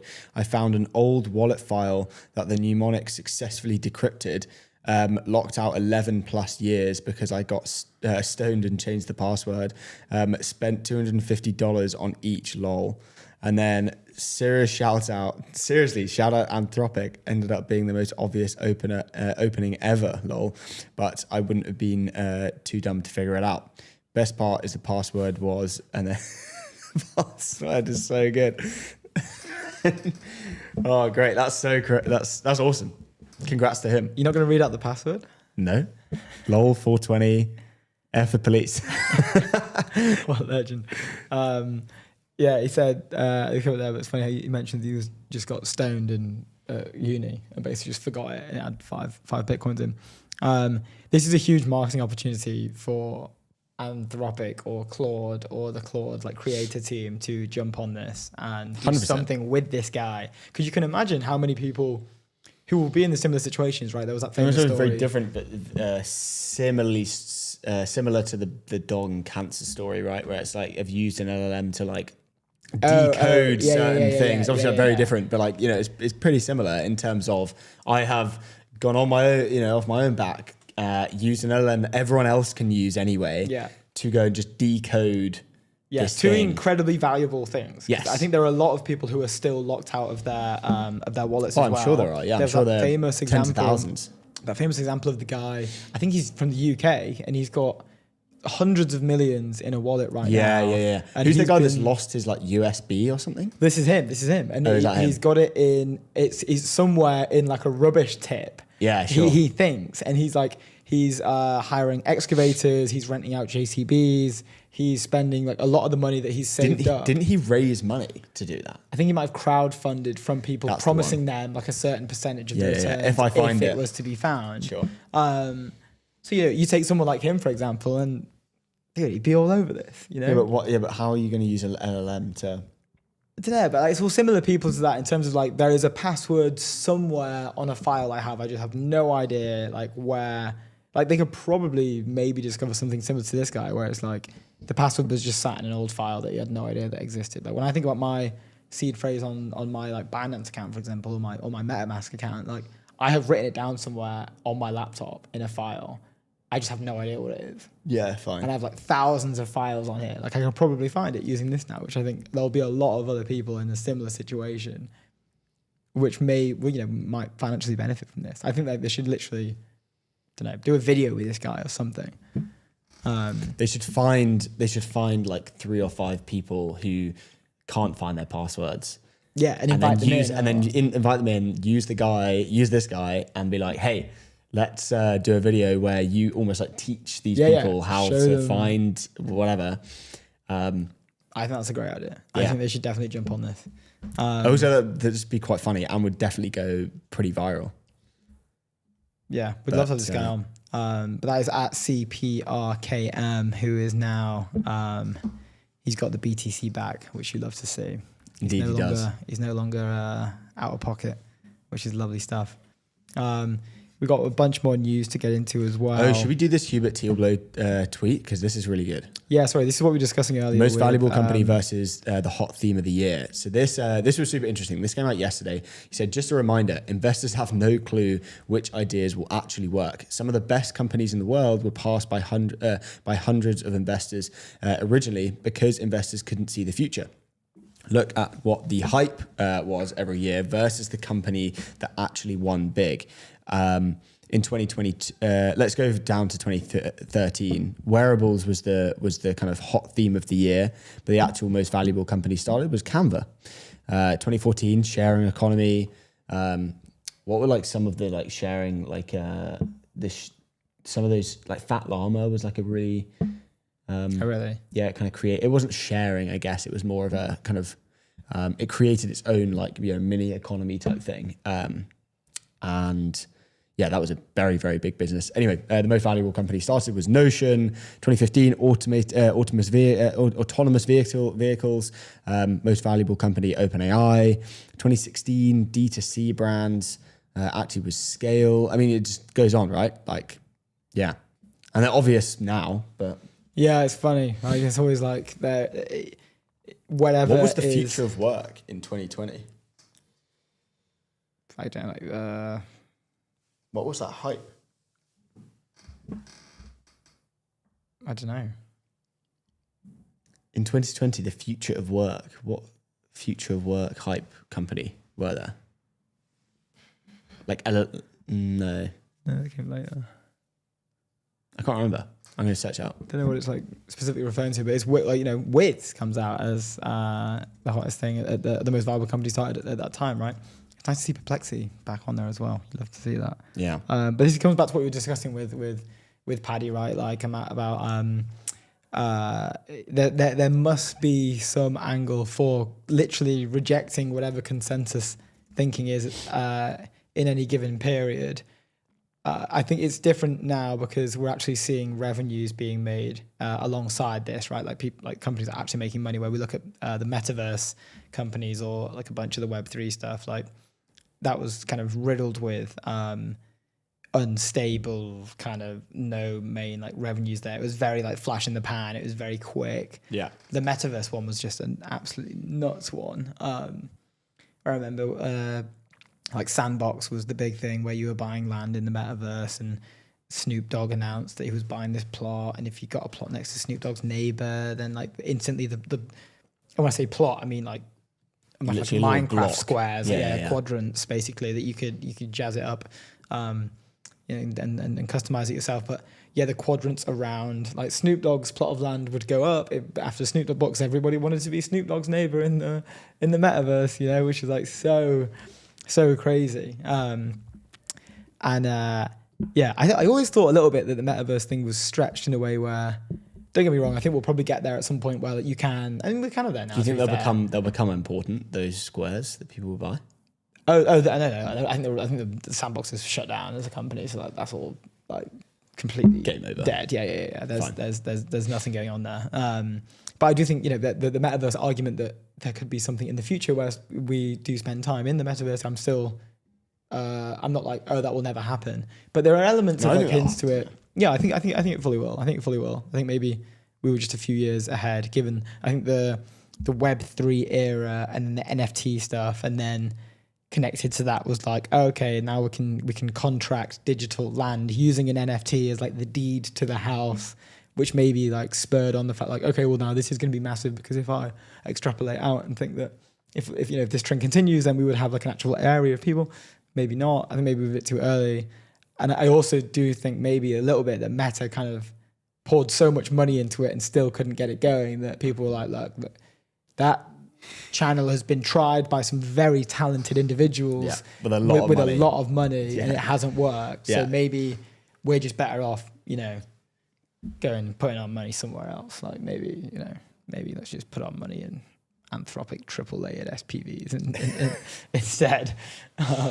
Or as Paddy was saying, just put it into good old Google stock, Yeah, good old Google stock. I think we have Justin in the waiting room here. But before we do that, Metaview AI agents for winning teams, the agentic recruiting platform built for radically efficient hiring end-to-end. Source, engage, and hire better with AI agents that truly get your brief. Go to metaview.ai. Justin, can you hear us?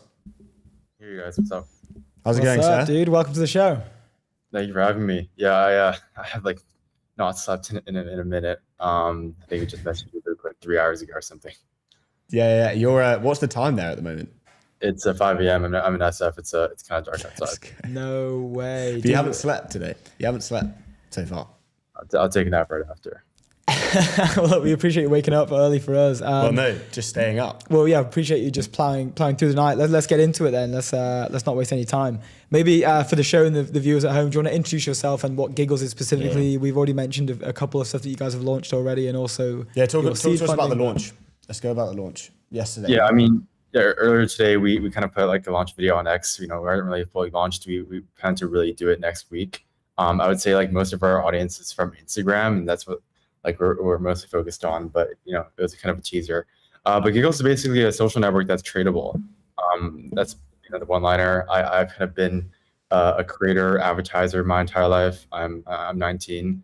My core thesis for us is that today's group scores and Roblox players will be managed tomorrow's money. I grew up on the internet economy. I met my co-founder Edwin on like a Minecraft server, an economy Minecraft server, and this applies even more to teenagers today. I think they'll have to face the reality that the traditional labor path is gone. But we do see happening for them is information and money moving in nanoseconds today, and these two are converging faster than ever. Yeah, I think a lot of people are getting excited by this sort of new wave of founder that was essentially forged in the digital economy. And what you mentioned there, right? Like the next, the people who will be essentially running the world in 20 to 25 years will be people that come out of this space particularly, and they have an element of like a competitive edge. I'd love to just focus on that a little bit first. Like you mentioned that the traditional path to the working world maybe is a slightly different, right? Maybe in the past it was I go to school, then I go to university or college, I get a degree, and then I go and get a job. But now we're seeing that one can become an internet millionaire or an internet billionaire just through these I guess less traditional paths.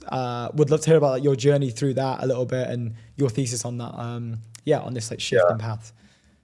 So I've loved the watch to earn concept for a very long time. I think it'll end up replacing global label structures. I built my first product at 12, which basically let people guess video virality and get points to get rewards from advertisers. I made a business plan for that, made a pitch deck. I tried to raise 50K. It's like 2019. I was like 13 or something. I couldn't raise 2K. Eventually, that's an awesome business. Sorry? That's so cool. That's an awesome business. Can you start that again?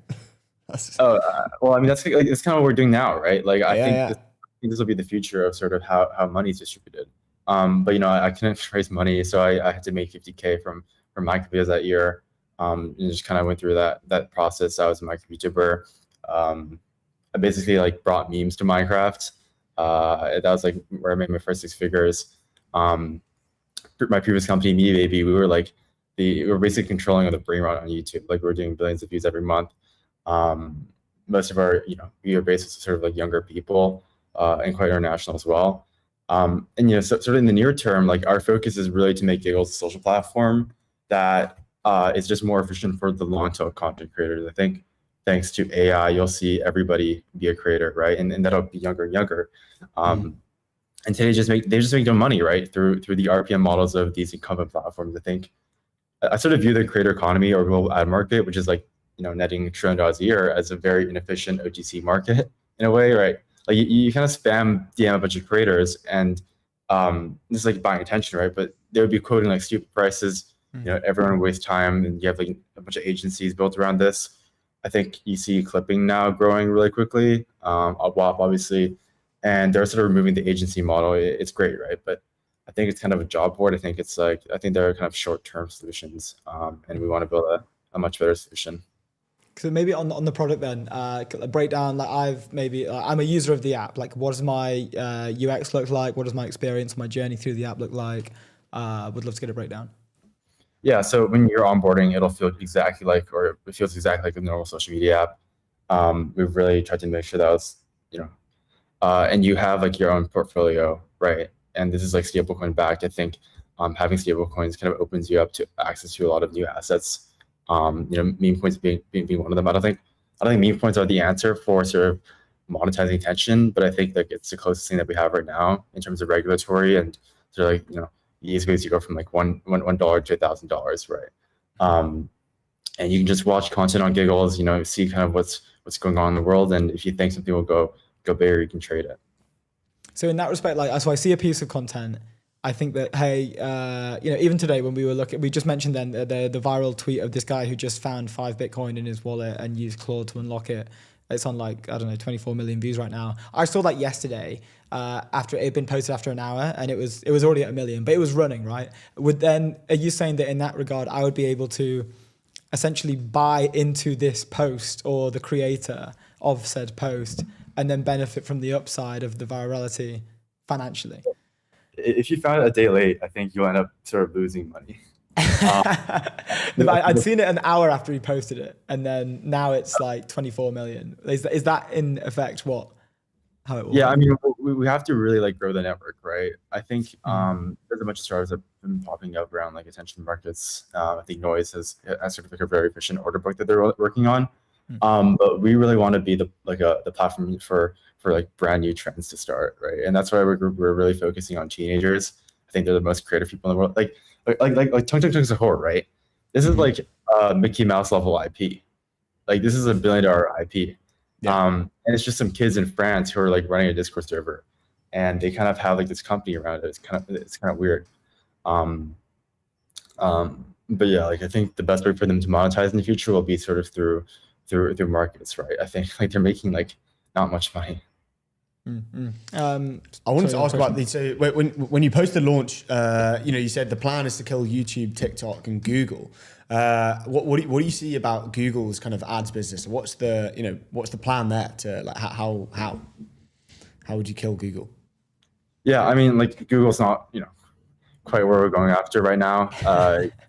We just add that in front, but why not? Well, in terms of like Google, right? I kind of think about what young people like use to learn about what's not happening, and they're just like kind of destroying TikTok. And I think that's kind of like not very productive for them, and like we can actually check it out. Like one thing that's really important for us is distribution, and I think young people's churn today is higher than ever, right? They have like no attention span.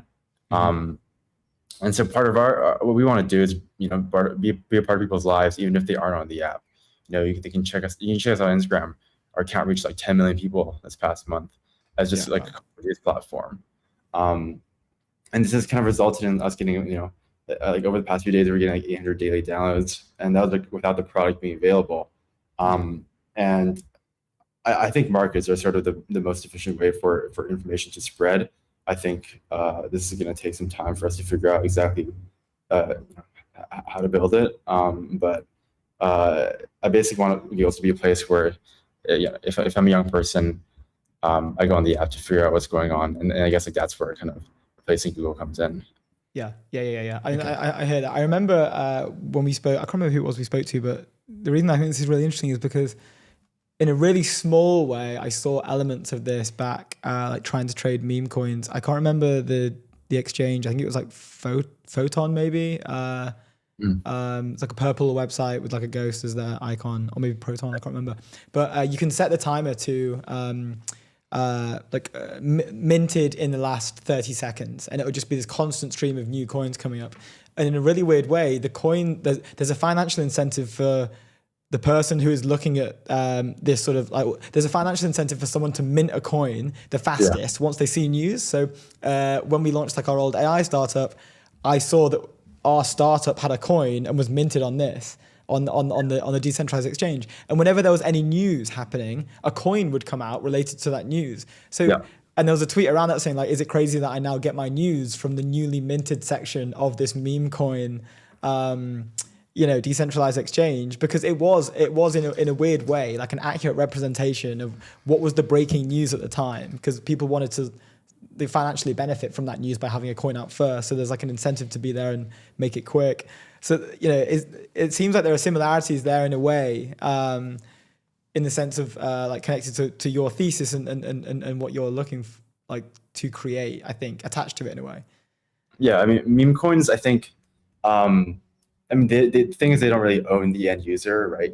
I think you're kind of trading among like a very, very small portion of the world, who are mostly like young men. And they're sort of betting that they think like their group is thinking something that will go viral. So it's really important for us to get like kind of global adoption. We don't really think meme coins are exactly the primitive, but it's sort of been the best thing that's come out of like the past sort of half decade, right? From there. Yeah. I'd love to talk about go-to-market. You mentioned the numbers on Instagram, which are insane. Being like socially native team that's kind of grown up in this digital world, there seems to be like metas emerging for like short form distribution in terms of like the copy, what the thumbnail is, like typical how any sort of content engine works. Have you guys found a meta that works really well for you? Like how has it been scaling like a social account that's essentially been cold to something that, I mean, you mentioned, what was it, like tens of millions of views in the past? You have like you have over 100,000 followers on Instagram, right? The Giggles. Yeah.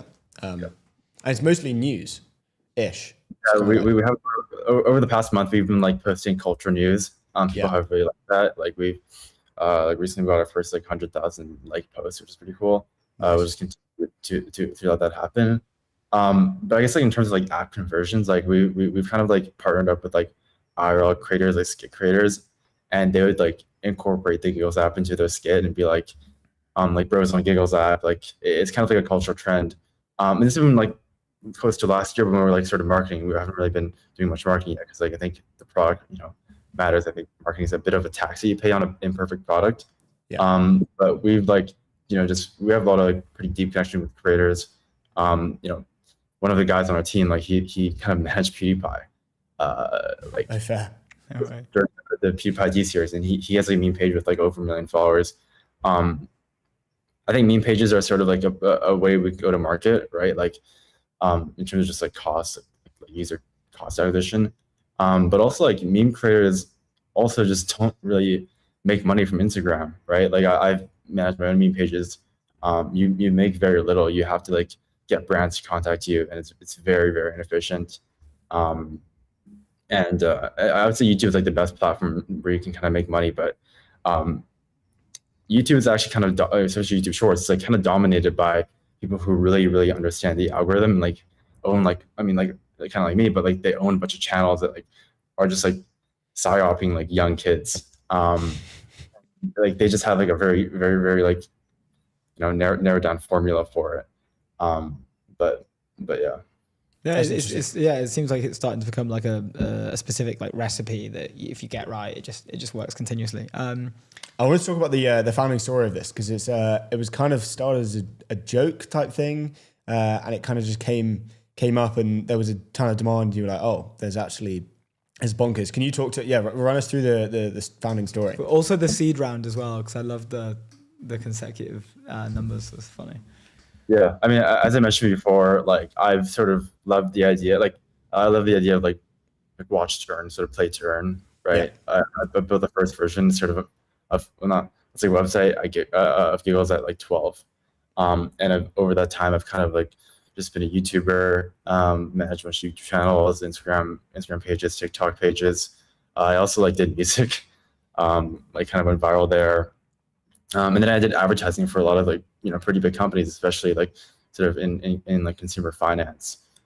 And that kind of brought me to sort of the idea of Giggles. I realized that I think the global ad market and creator economy is really inefficient. I think over the past few years I've kind of been watching how everybody like around me were making money online, and that can be through content creation or like founding companies. And I think Giggles can be sort of a great opportunity for them. You know, the joke thing was sort of like, you know, Giggles organically went viral, and you know, last August when we had our beta, like we kind of put it out, and then like people in high school or college just like loved sharing it. Like for a whole week straight, we were like, you know, top 50 on sort of the overall app store. But you know, we obviously have to focus on like, building a great product, and you know, we did the deal with 1KX like 9 months ago now. So yeah, love it, dude. So cool. Thanks for joining us. It's been a pleasure, and like keep us posted on how things are going. It looks like the Giggles app is in safe hands. Thanks, guys. Good stuff. Have a good one, Justin. Cheers. That was Justin Jin, co-founder and CEO at Giggles. Next up, we've got Altan Tutar. He's going to be coming on to talk about... He should be coming on. He did join the waiting room, and then we kicked him. So he'll be in here soon. But before we do that, Framer, build better sites faster. The all-in-one platform where enterprise teams design, build, and ship production-ready websites. No dev handoff, no bottlenecks, no creative compromises. Go to framer.com/ETN. Let's see if Altan is here. Here we go. Hey, sir, how's it going? Let's go. Love it. You guys have a better space than I do, but anyway. Dude, looking good. We love the WeWork. Welcome to the show. It's good to have you on. Likewise, yeah, man. we've been looking forward to this. I mean, there's a bunch of areas for us to get into, but maybe do you want to just introduce yourself first for the stream and the viewers, then we can go from there. Yeah, I mean, for Europe, I moved to London almost like 5 years ago. I moved here to do my master's at Imperial College London. I did a lot of robotics work, which is I'm quite excited. Like when you go to King's Cross, there's a lot of people talking about robotics. Sure. But really, I worked at Antler before, which is obviously European-based accelerator. And then I worked at Near Protocol, which the founder is actually Ukrainian, but currently lives in the US. And he's one of the authors of Attention's All You Need paper, so the T in GPT. I spun out of Near in 2024 with a 13 million fundraise. And we focused on two different things. First, it was a pretty deep blockchain infrastructure for bridging. So if you were to take tokens from one blockchain to another, that market is a bit crowded, and there's already sort of dyers in that market. Like Axelar got acquired by Circle, and Georgios, the founder, joined Circle. And then we tried under More Markets, which is the entity that we're currently in transition. It's almost like a structured product business, like AMCs for blockchain. So we had at its top around 50 million deposits with 4K users, but we just didn't see the venture scale fees that you would expect. So decided to close that business in December. And I've been personally in like this sort of conundrum is to like move to the United States or, move to the UK kind of decision, almost like a binary decision. And I made the decision to move to UK again, almost like a month ago. So love to deep dive on that, right? Like why I made that decision. And I have a lot of San Francisco investors. And like most of the money I raise is from the United States. But I see a lot of potential in the UK than some other founders don't see. So. That was the main reason.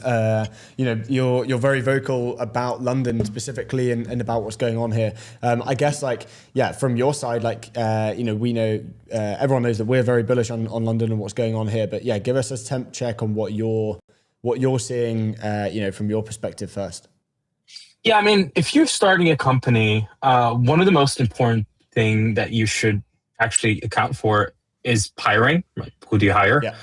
First-time founders actually spend a lot of don't spend enough time doing that. You're you see someone that has good titles, and you're like, oh, I should hire them. But I've lived, I've lived in the US. I've lived here. One of the benefits of the UK is, if you go to San Francisco, the competition's super high. The salaries are pretty high. So if you're starting pre-seed seed again, it is almost impossible to hire the best of the best. But I feel like London, you could pay for less for the talent, but you should still get the best sort of access to AI talent. Go to Imperial, go to Oxford and Cambridge. I've actually personally invested in a bunch of companies that spun out of Oxford, and they did really well, right? So like that has one of the most motivations of like, why just go to a new country and then try to build your own relationships when you actually have them in the UK? So that was number one. Number two, obviously, you're seeing a lot of like labs coming out, right? Like new labs that's been created around King's Cross. I actually met one of my friends from OpenAI, right? Like you get your like, matcha from Blank Street and then go by the canal. It's an amazing place to kind of like bounce off ideas where you are. So really love that. Yeah, those are the main two reasons. And I think like the third one is, US is like, it is hard if you like someone outside of the US to hire them and bring them to the US, it's pretty hard, right? Like versus, I felt in the UK, it's a bit easier with the different visa schemes. I'm on a global talent like visa. So I found that to be easier than to get it in O1, even though, most of the founders could get one. So it's more like a personal choice, but also like, lifestyle and being able to like, it's called like the London culture of like the computing culture, right? Like if you look at the history of computing, Alan Turing was British, right? Like there's a lot of things that you can get inspiration from to push yourself, where I feel like you would only find it in the US, right? Like in the US in San Francisco and maybe New York City. But for a lot of people that are like saying, oh, you should move to the United States, we should move to San Francisco to make it. I don't think I don't think that applies anymore. Yeah. It's funny you mentioned Alan Turing. It was literally like a few weeks ago. I was walking down my like local neighborhood street, just grabbing a coffee in the morning for a walk, and it had one of those plaques on that we have in the UK of one of these like random houses where I was like, this was Alan Turing's house, and it was like a minute away from my flat, and it was when we just moved in. And I remember at the time I was like, I kind of looked at it and then did a double take, and I was like, wait, that's actually insane that this is where like this individual is the godfather of basically everything, right? Was living. And it was just a nice, refreshing, like, oh, that's quite cool to have that. But like, as you say, like, it's having been someone that sort of works. I used to work in King's Cross.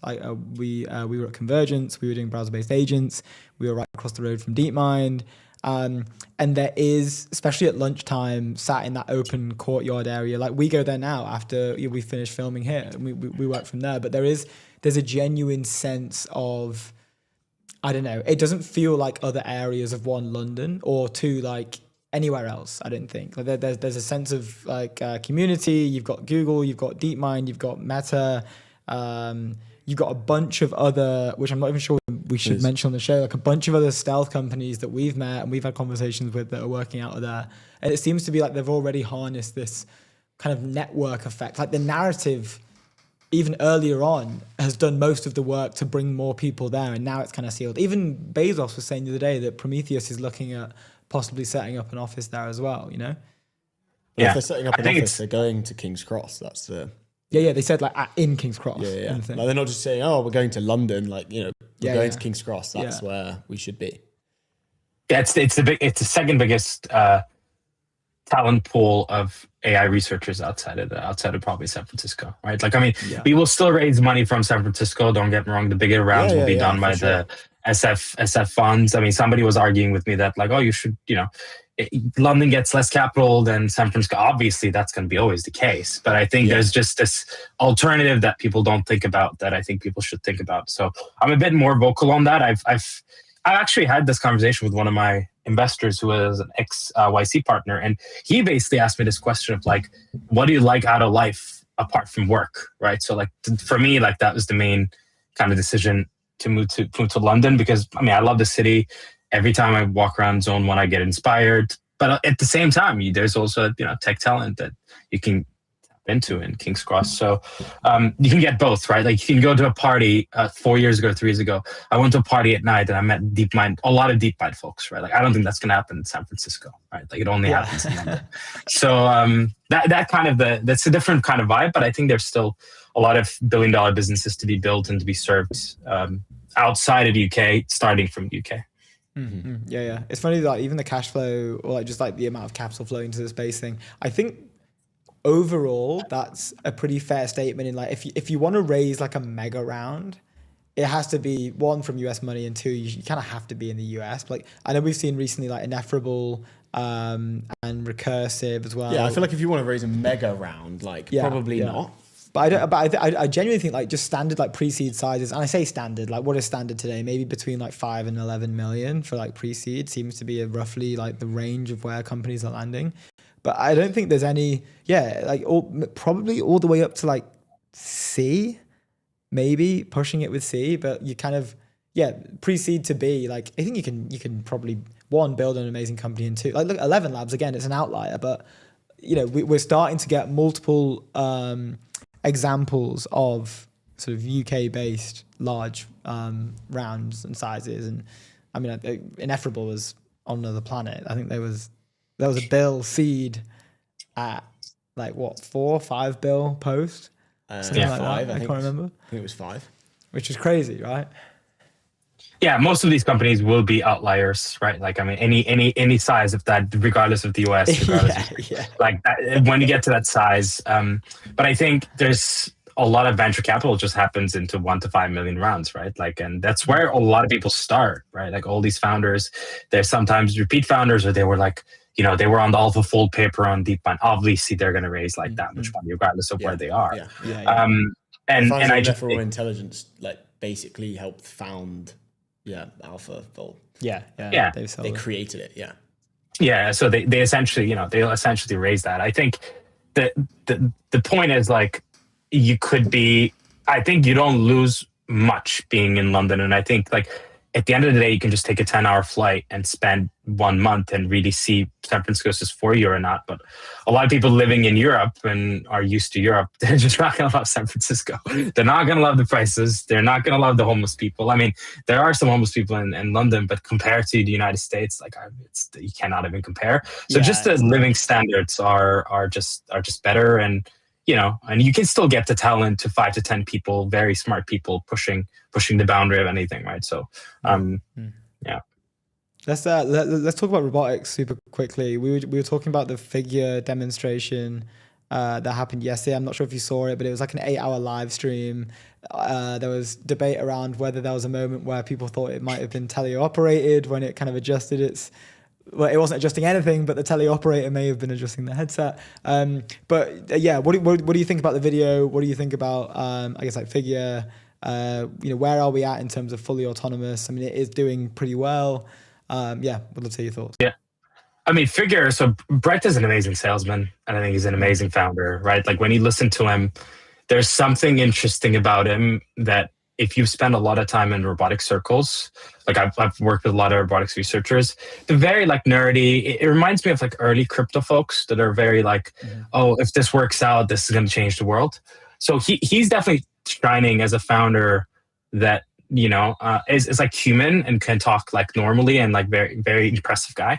Yeah. But at the same time, when I watched the video, I'm like, it is very fast. That was one of the things I'm like, oh, wow, this looks like a human, almost like close to human dexterity. It moved very human-like. It wasn't fast and robotic. It was fast because it was fluid like a human. And so we were like, whoa, how the hell have they even done that if it is autonomous? Yeah. It seems super I mean, those tasks are like, the tasks are like just like moving things around. They're not hard tasks, right? Like they could be trained with a lot of ecocentric data, and like, I've met companies that are just doing this with robotic arms. So like it is possible.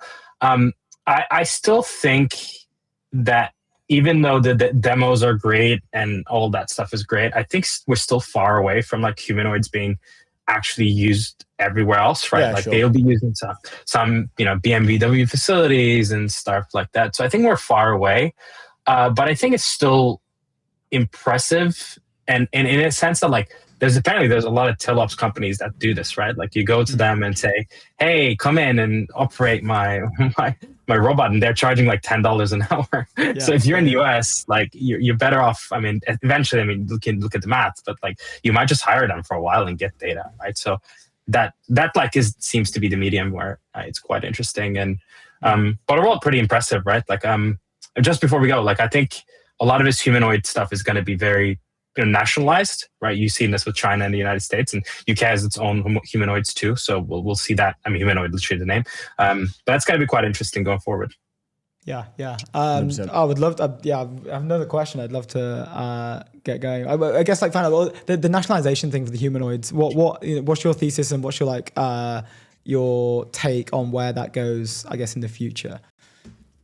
Yeah, I've talked to a lot of robotics founders in the US. So I used to work at Lucid Drone Technologies, which is a cleaning company. So there's a big push to build everything in the United States, right? Like all the parts, and there's a supply shortage. And then that applies to China too, right? Like there's Unitree and all of that. So I can see all these companies eventually, I mean, they already do it, right? Defense contracts with the governments. And just looking at Europe, right? Like I just see Europe is going to do the same, right? Like we saw this with the recent wars, like everybody has their own drones capabilities. And I think humanoids would be the same. And the good thing about humanoids compared to humans is that they can work 24/7, they don't have to sleep.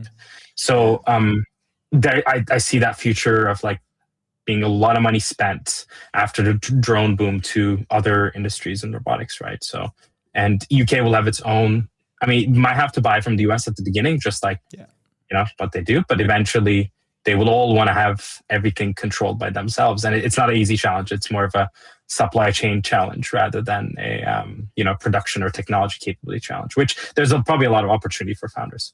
Yeah, 100%. Yeah. Really interesting, dude. Really interesting. We'd love to have you back on. So it's short but sweet. It's great to properly meet you as well. Anytime. Welcome back. Likewise. Enjoyed it. Good Cheers. stuff. Thank you, dude. Ciao. Just a quick word from our sponsor, Airwallex. Leave our dedicated business banking behind with Airwallex, the all-in-one financial platform built for the pace of modern business, multi-currency accounts, corporate cards, expense management, online payments, all-in-one platform. Go to airwallex.com.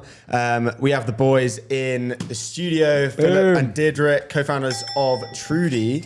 Can you guys hear us? Let's go. Yeah, we're good. How are you guys? Love it. Giving a shout out about Airwallex. They're a customer of Trudy. I mentioned it this morning. So cool. We were wondering, did you guys help them with that Arsenal video? Yeah, how are you guys how are you guys working with Airwallex? Yeah, surely, because that fit must be perfect. Well, maybe we're jumping into it, but why don't you break down what Trudy is first for the viewers and the listeners at home? Actually, good case to take, Airwallex. So Trudy, we built an algorithm that helps brands find creators and influencers that actually match them. And by match them, that means it actually feels authentic, it feels aligned, and there's commercial success and outcomes on the back of it. So take Airwallex as an example, they're pretty good. They, as everyone else, are waking up to the new world of media, which is just like ETN, it's people and not websites. Which means to acquire customers, they got to work with the cool people in the world, such as ETN. And as more and more budgets are shifting away from traditional sort of Facebook ads and stuff, which just annoys people on the internet, and to people like ETN, the question becomes, which out of the millions of creators out there do you actually work with? And today, like, I'm not going to say Airwallex, but most customers out there, they spend on 100 creators, they throw away their money on 80 and only get ROI and success on 20. So it's a little bit like blackjack. Why? People, that means marketers in the space, they choose creators based on who they like, their gut feel, etc. There's no sort of data and intelligence. So what Trudy does is we help companies like Airwallex bring intelligence into which creators should they work with. And sort of the novel way of how we do that is we go super deep into why influencers perform, and so why are some people more influential than others. And because the creator economy is now about a $500 billion worth economy, but it's still based on old school metrics, and people are trying to figure out, like, are ETN the best people out there based on engagement and followers? The reality is, like, you guys are super authentic, you have a super niche audience, you might not be the biggest in terms of following, but you're the most influential when it comes to European tech. And we pick up signals from about 165 different sort of psychometrics into sort of what are your values, what's your personality, what's in the sort of depth of what you're talking about. And we're extracting all of this by ingesting everything you've ever published and sort of drawing signals. And then we look at Airwallex, who they are, and then we match them up according to values, psychometrics, and a bunch of these things. Now, suddenly when you do that, you move influencers from being this sort of blackjack gambling activity of sometimes you win, sometimes you lose, to a super accurate, predictable, scalable channel. So you can, as a company, a brand like Airwallex, start selecting creators, spend money, and make tons of money in return, and making it sort of as scalable as Facebook or anything like that.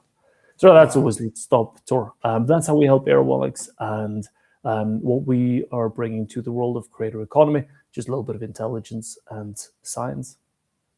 Really cool. This is really, really interesting. Okay, so if I'm... There's a great breakdown as well. Yeah, excellent description. You can tell you own the company. I was super clear. What you're talking about. I was super clear.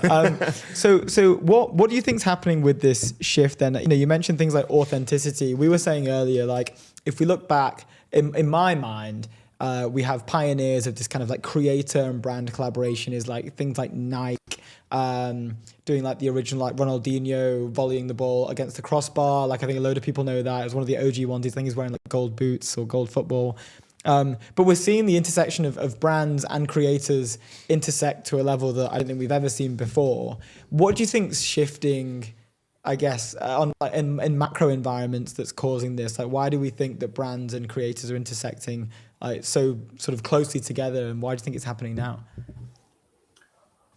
Good question. It sort of roots it in a very sort of fundamental, it's sort of looking at macro, go micro. We as human beings, we trust people and we want to buy from people. That's how we were engineered. That's what biology made us into. Now, the only difference is in sort of mass media, there was no people sort of involved before. So you sort of had TV, newspapers, video, etc. But now, thanks to social, influencers and people have suddenly become creators at mass scale.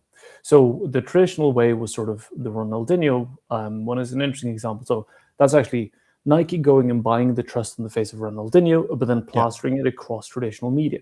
Now, what is happening with creators is actually creators have the face and they have the audience and they have the trust, and brands are sort of coming into that place to play. And this goes off on a slight tangent, but this is from a board meeting at L'Oreal about 7 years ago. When they looked at creators, they were super, super early and smart how they thought about it. They said, creators aren't going to be just the way we buy media. Fast forward 10 years, they will be our biggest competitors. Because at the end of the day, what is a brand? Brands are technically just trying to be human beings and be people and get people to trust them and buy from them. But people are much better at being people than brands are. So in a world where now brands or sort of creators are actually creating their own brands, they're becoming competitors with traditional brands. And just in the beauty space, there's a ton of examples across the world and also locally where local creators are just hammering the traditional brands in terms of sales. So it's sort of, it's not just shifting in sort of media, it's just shifting in sort of the competitive landscape. Yeah. That's really, really cool take. And I guess like, what's the approach then? Like for you guys starting out, I mean, is it first you want to bring, like, do you have creators that come to the platform, or would you approach a business first and say like, hey, do you run like some sort of creator/brand partnership program? How's it going? Do you want to work with us and we can find you the creators? Like, or is like, creators sign up to a platform that you have? Like, how does that whole function work? I mean, originally we only worked with brands that were deep into influence marketing. So they had to have a lot of data, a lot of spend, because we built our algorithms, first of all, on a very large data set from back when we ran an influence marketing agency. Yeah. But we had to essentially tweak every single algorithm based on the customer's data. But the end goal was always to be able to serve everyone, to become, the infrastructure standard of how to measure influence. But to do that, we had to start basically going one by one to the big players, like the AG1s, the Academic Sound, Skillshares. Mm-hmm. And now we've come to the point where we had enough data, we could build general models, and now we can essentially go to any brand. Even if you've never done influencer marketing before, they can come to Trudy and we will instantly show them which are the best creators for your brand. And this is allowing us now to plug in our API to, social commerce platforms. We have a partnership with TikTok Shop where they're going to trial our algorithm actually to power TikTok Shop to make better matches. So starting on a one-by-one basis, but now going wide. That's so cool. Where's the company at, like stage-wise? Like, how much money have you guys raised? Like, what? I mean, what you can share anyway in terms of like figures or growth, like would love to hear, because this just seems like it's so well. You guys are crushing. Yeah, it's so well teed up for the current narrative that it's kind of nuts. Yeah. I mean, we have been lucky in a way. I mean, both Didrik and I came from having run like VC-backed companies before and like the more traditional VCs, and experience, both the good and the bad in that one. So this time we wanted to do it differently and do it more, with our own money, and also kind of more angel investors, like people we know, and do it slow and steady. So we took in very little money originally, and also not from any VC. And from that, we built everything a bit slower, obviously, than what you see, 100 million in 3 months. But it's now really taking off when we open it up. So just in Q1, we closed 130% up year on year on revenue. And it's taking us to profitability in Q2. So it was being slow and steady, but for us, a much nicer experience than keeping control of the company. Yeah. Do you think that shift in the way that people are, raising money now, you can see more people raising from strategic angels and people who, are obviously very strategic in the way in the industry that they're working in. I've spoken to a bunch of founders who, they, when they're going out to fundraise, they don't necessarily want to kind of look at the VC space. They're happy to kind of raise less money, move maybe slower, but also have the opportunity to work with very strategic people. Do you see that happening more often? Obviously you guys have done it, but then, your friends and other founders that you interact with. As well, do you see that happening more often?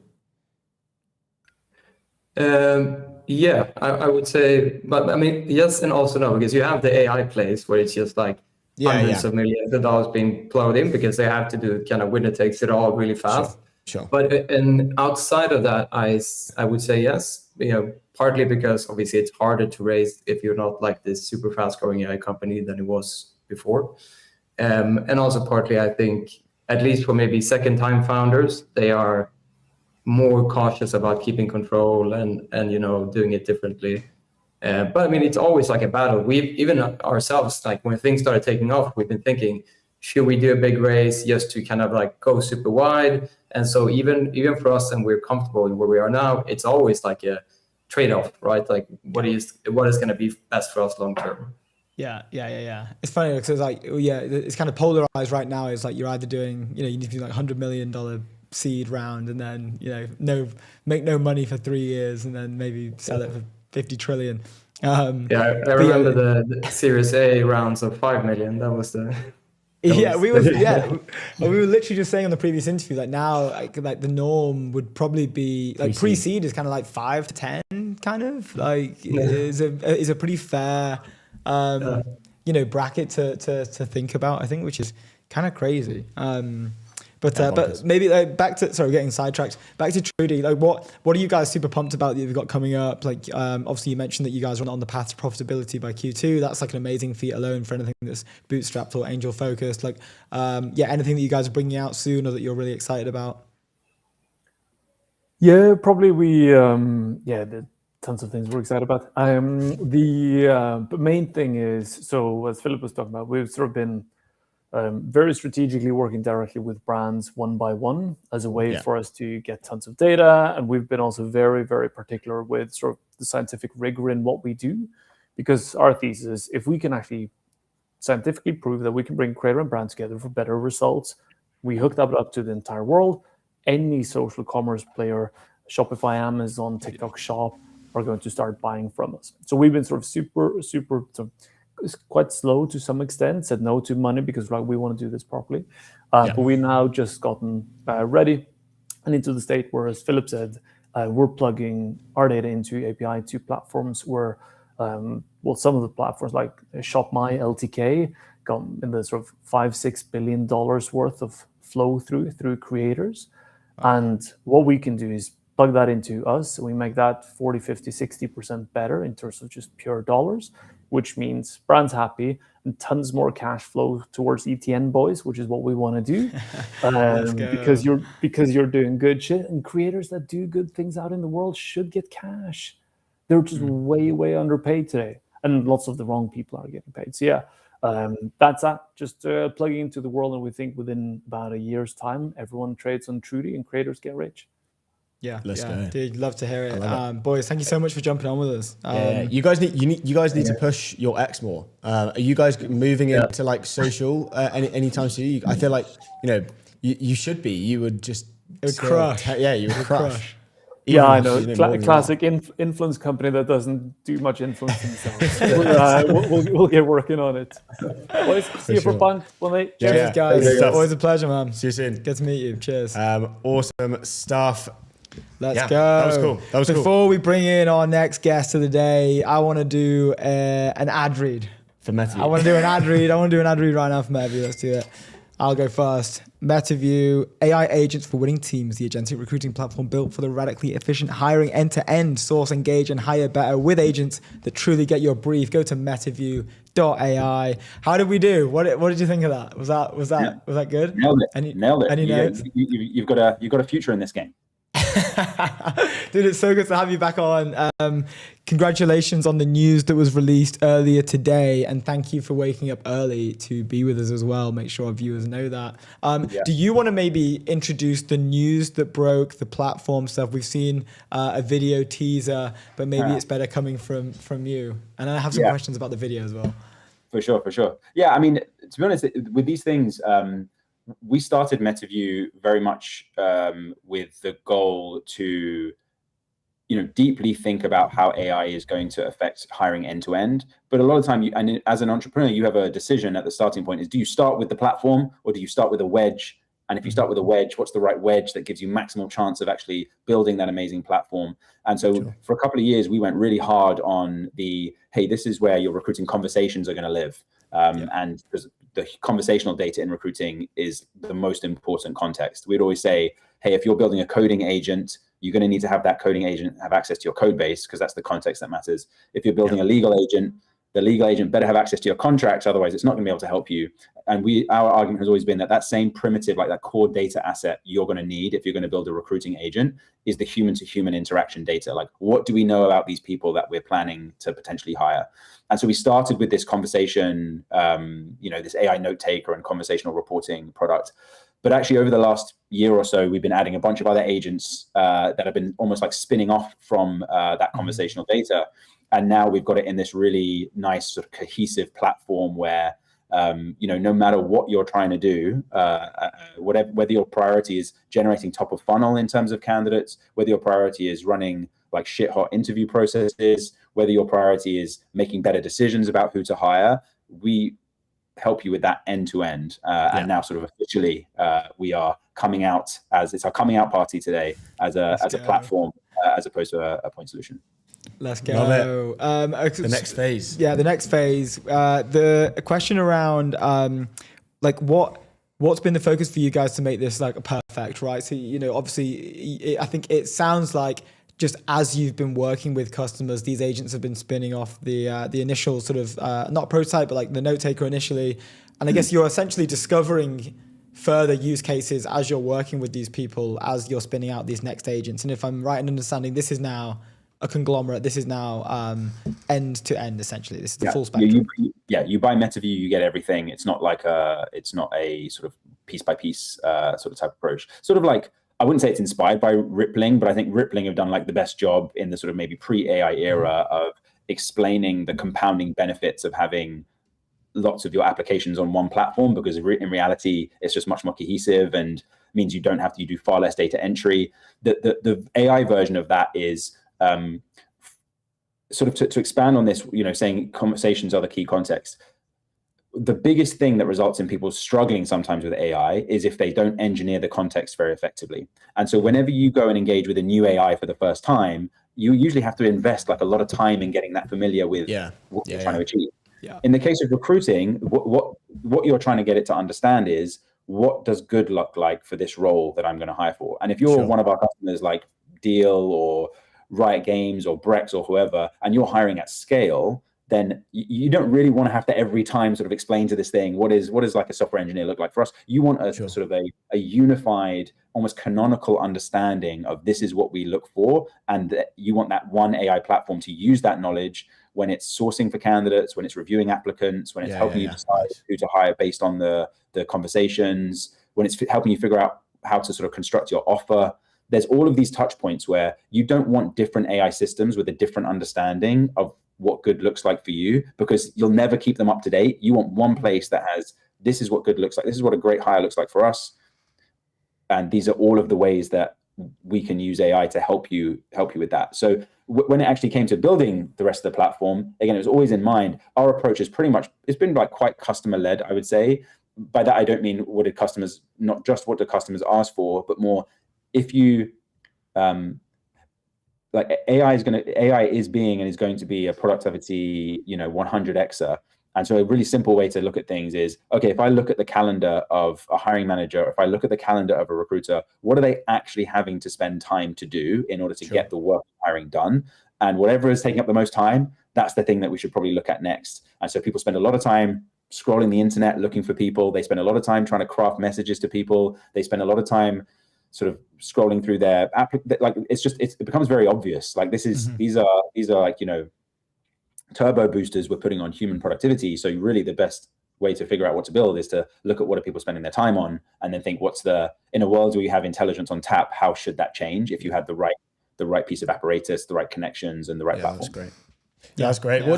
What does the user experience now then look like, right? How has that changed from, now that it is this platform? How does a user now interact with Metaview that it didn't, a day ago? Yeah.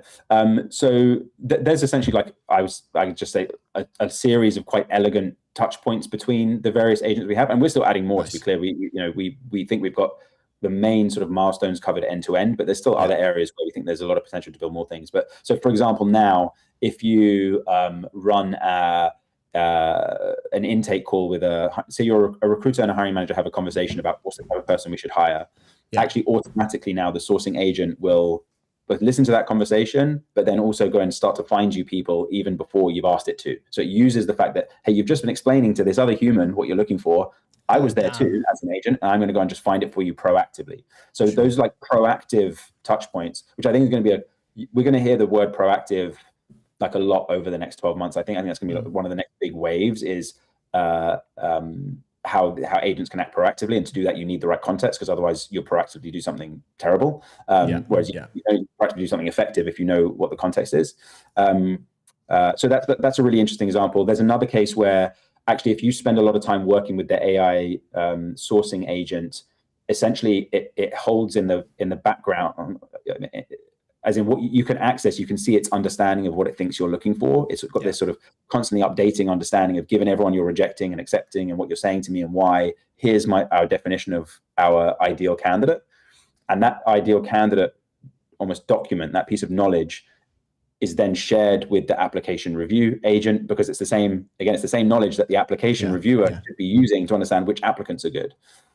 So there's a few like of these elegant touch points between them that means you could sort of very like seamlessly go between them. But also I would say in many cases it's invisible. Like it's the agent is doing the work in the background using all of these various tools that we've built.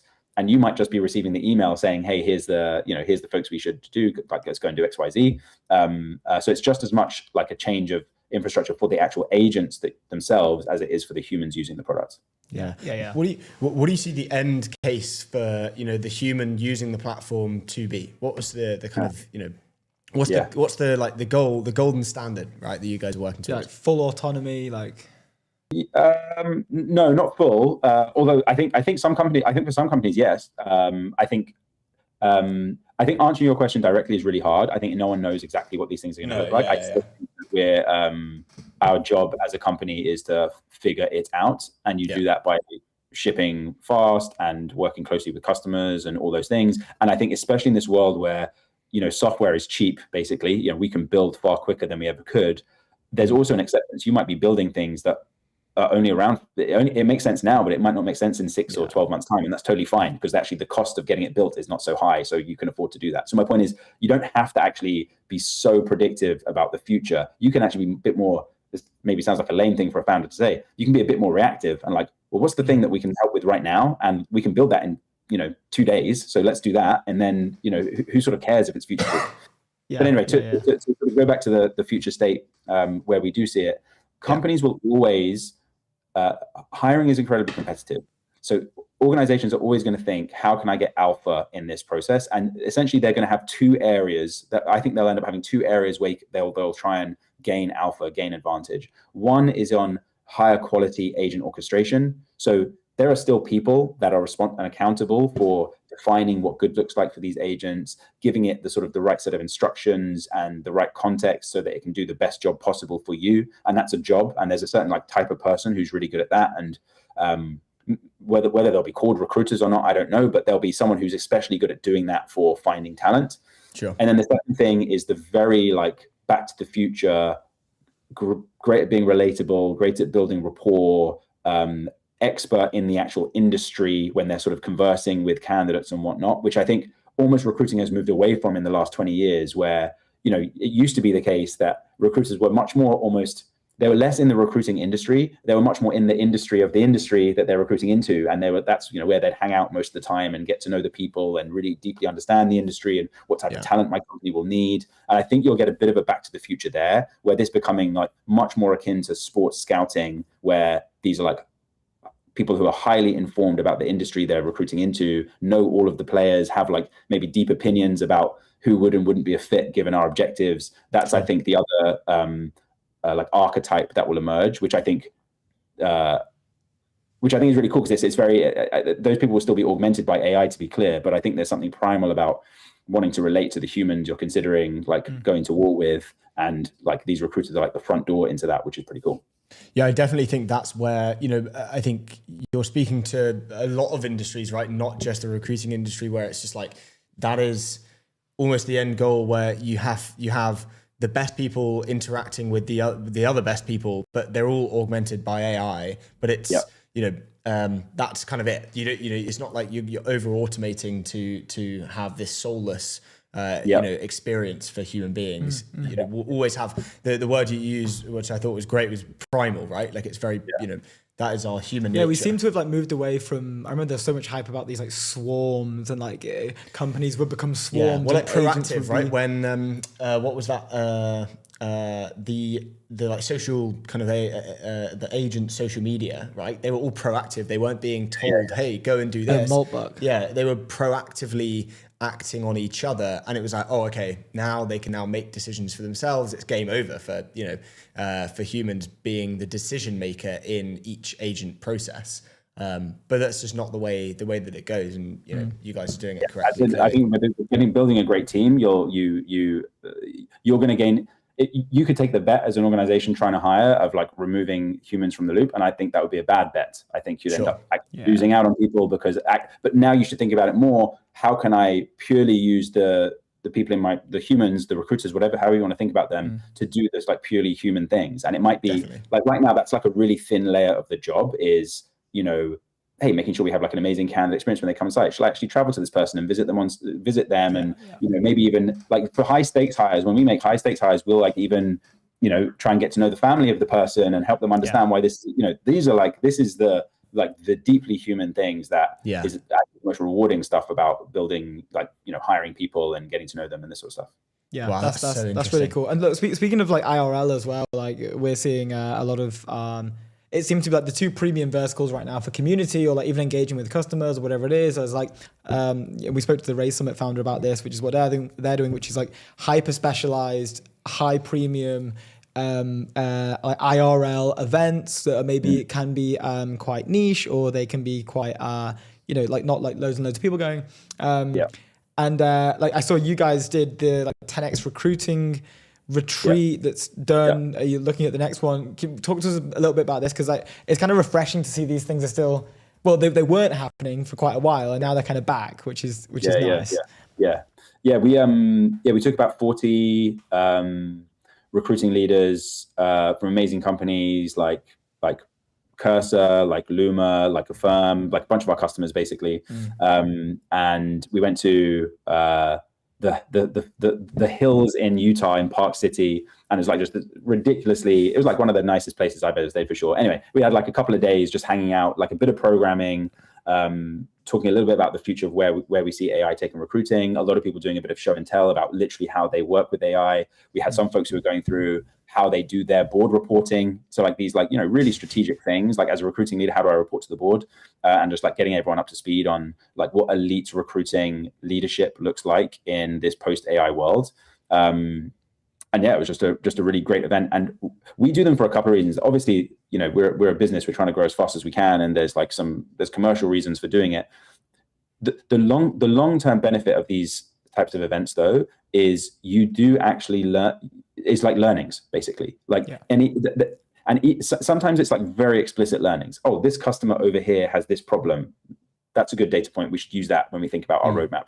But sometimes it's just like the learnings you sort of like imbibe into your fabric in a way of, okay, so this is how they talk about this problem. And actually the root cause of why they have this anxiety is this thing over here, which I hadn't quite pieced together. And that's really relevant maybe to how we talk about our company or whatnot. So it's more, I think, if you want to build for anyone, for any group of people, you sort of really need to be steeped in their world and in their context. And, you know, we're more than happy to like pay the price of getting these type of folks in a room so that we can, even without them meaning it, sort of learn from what's going on for them, because that just enables us to build a better company, build a better product.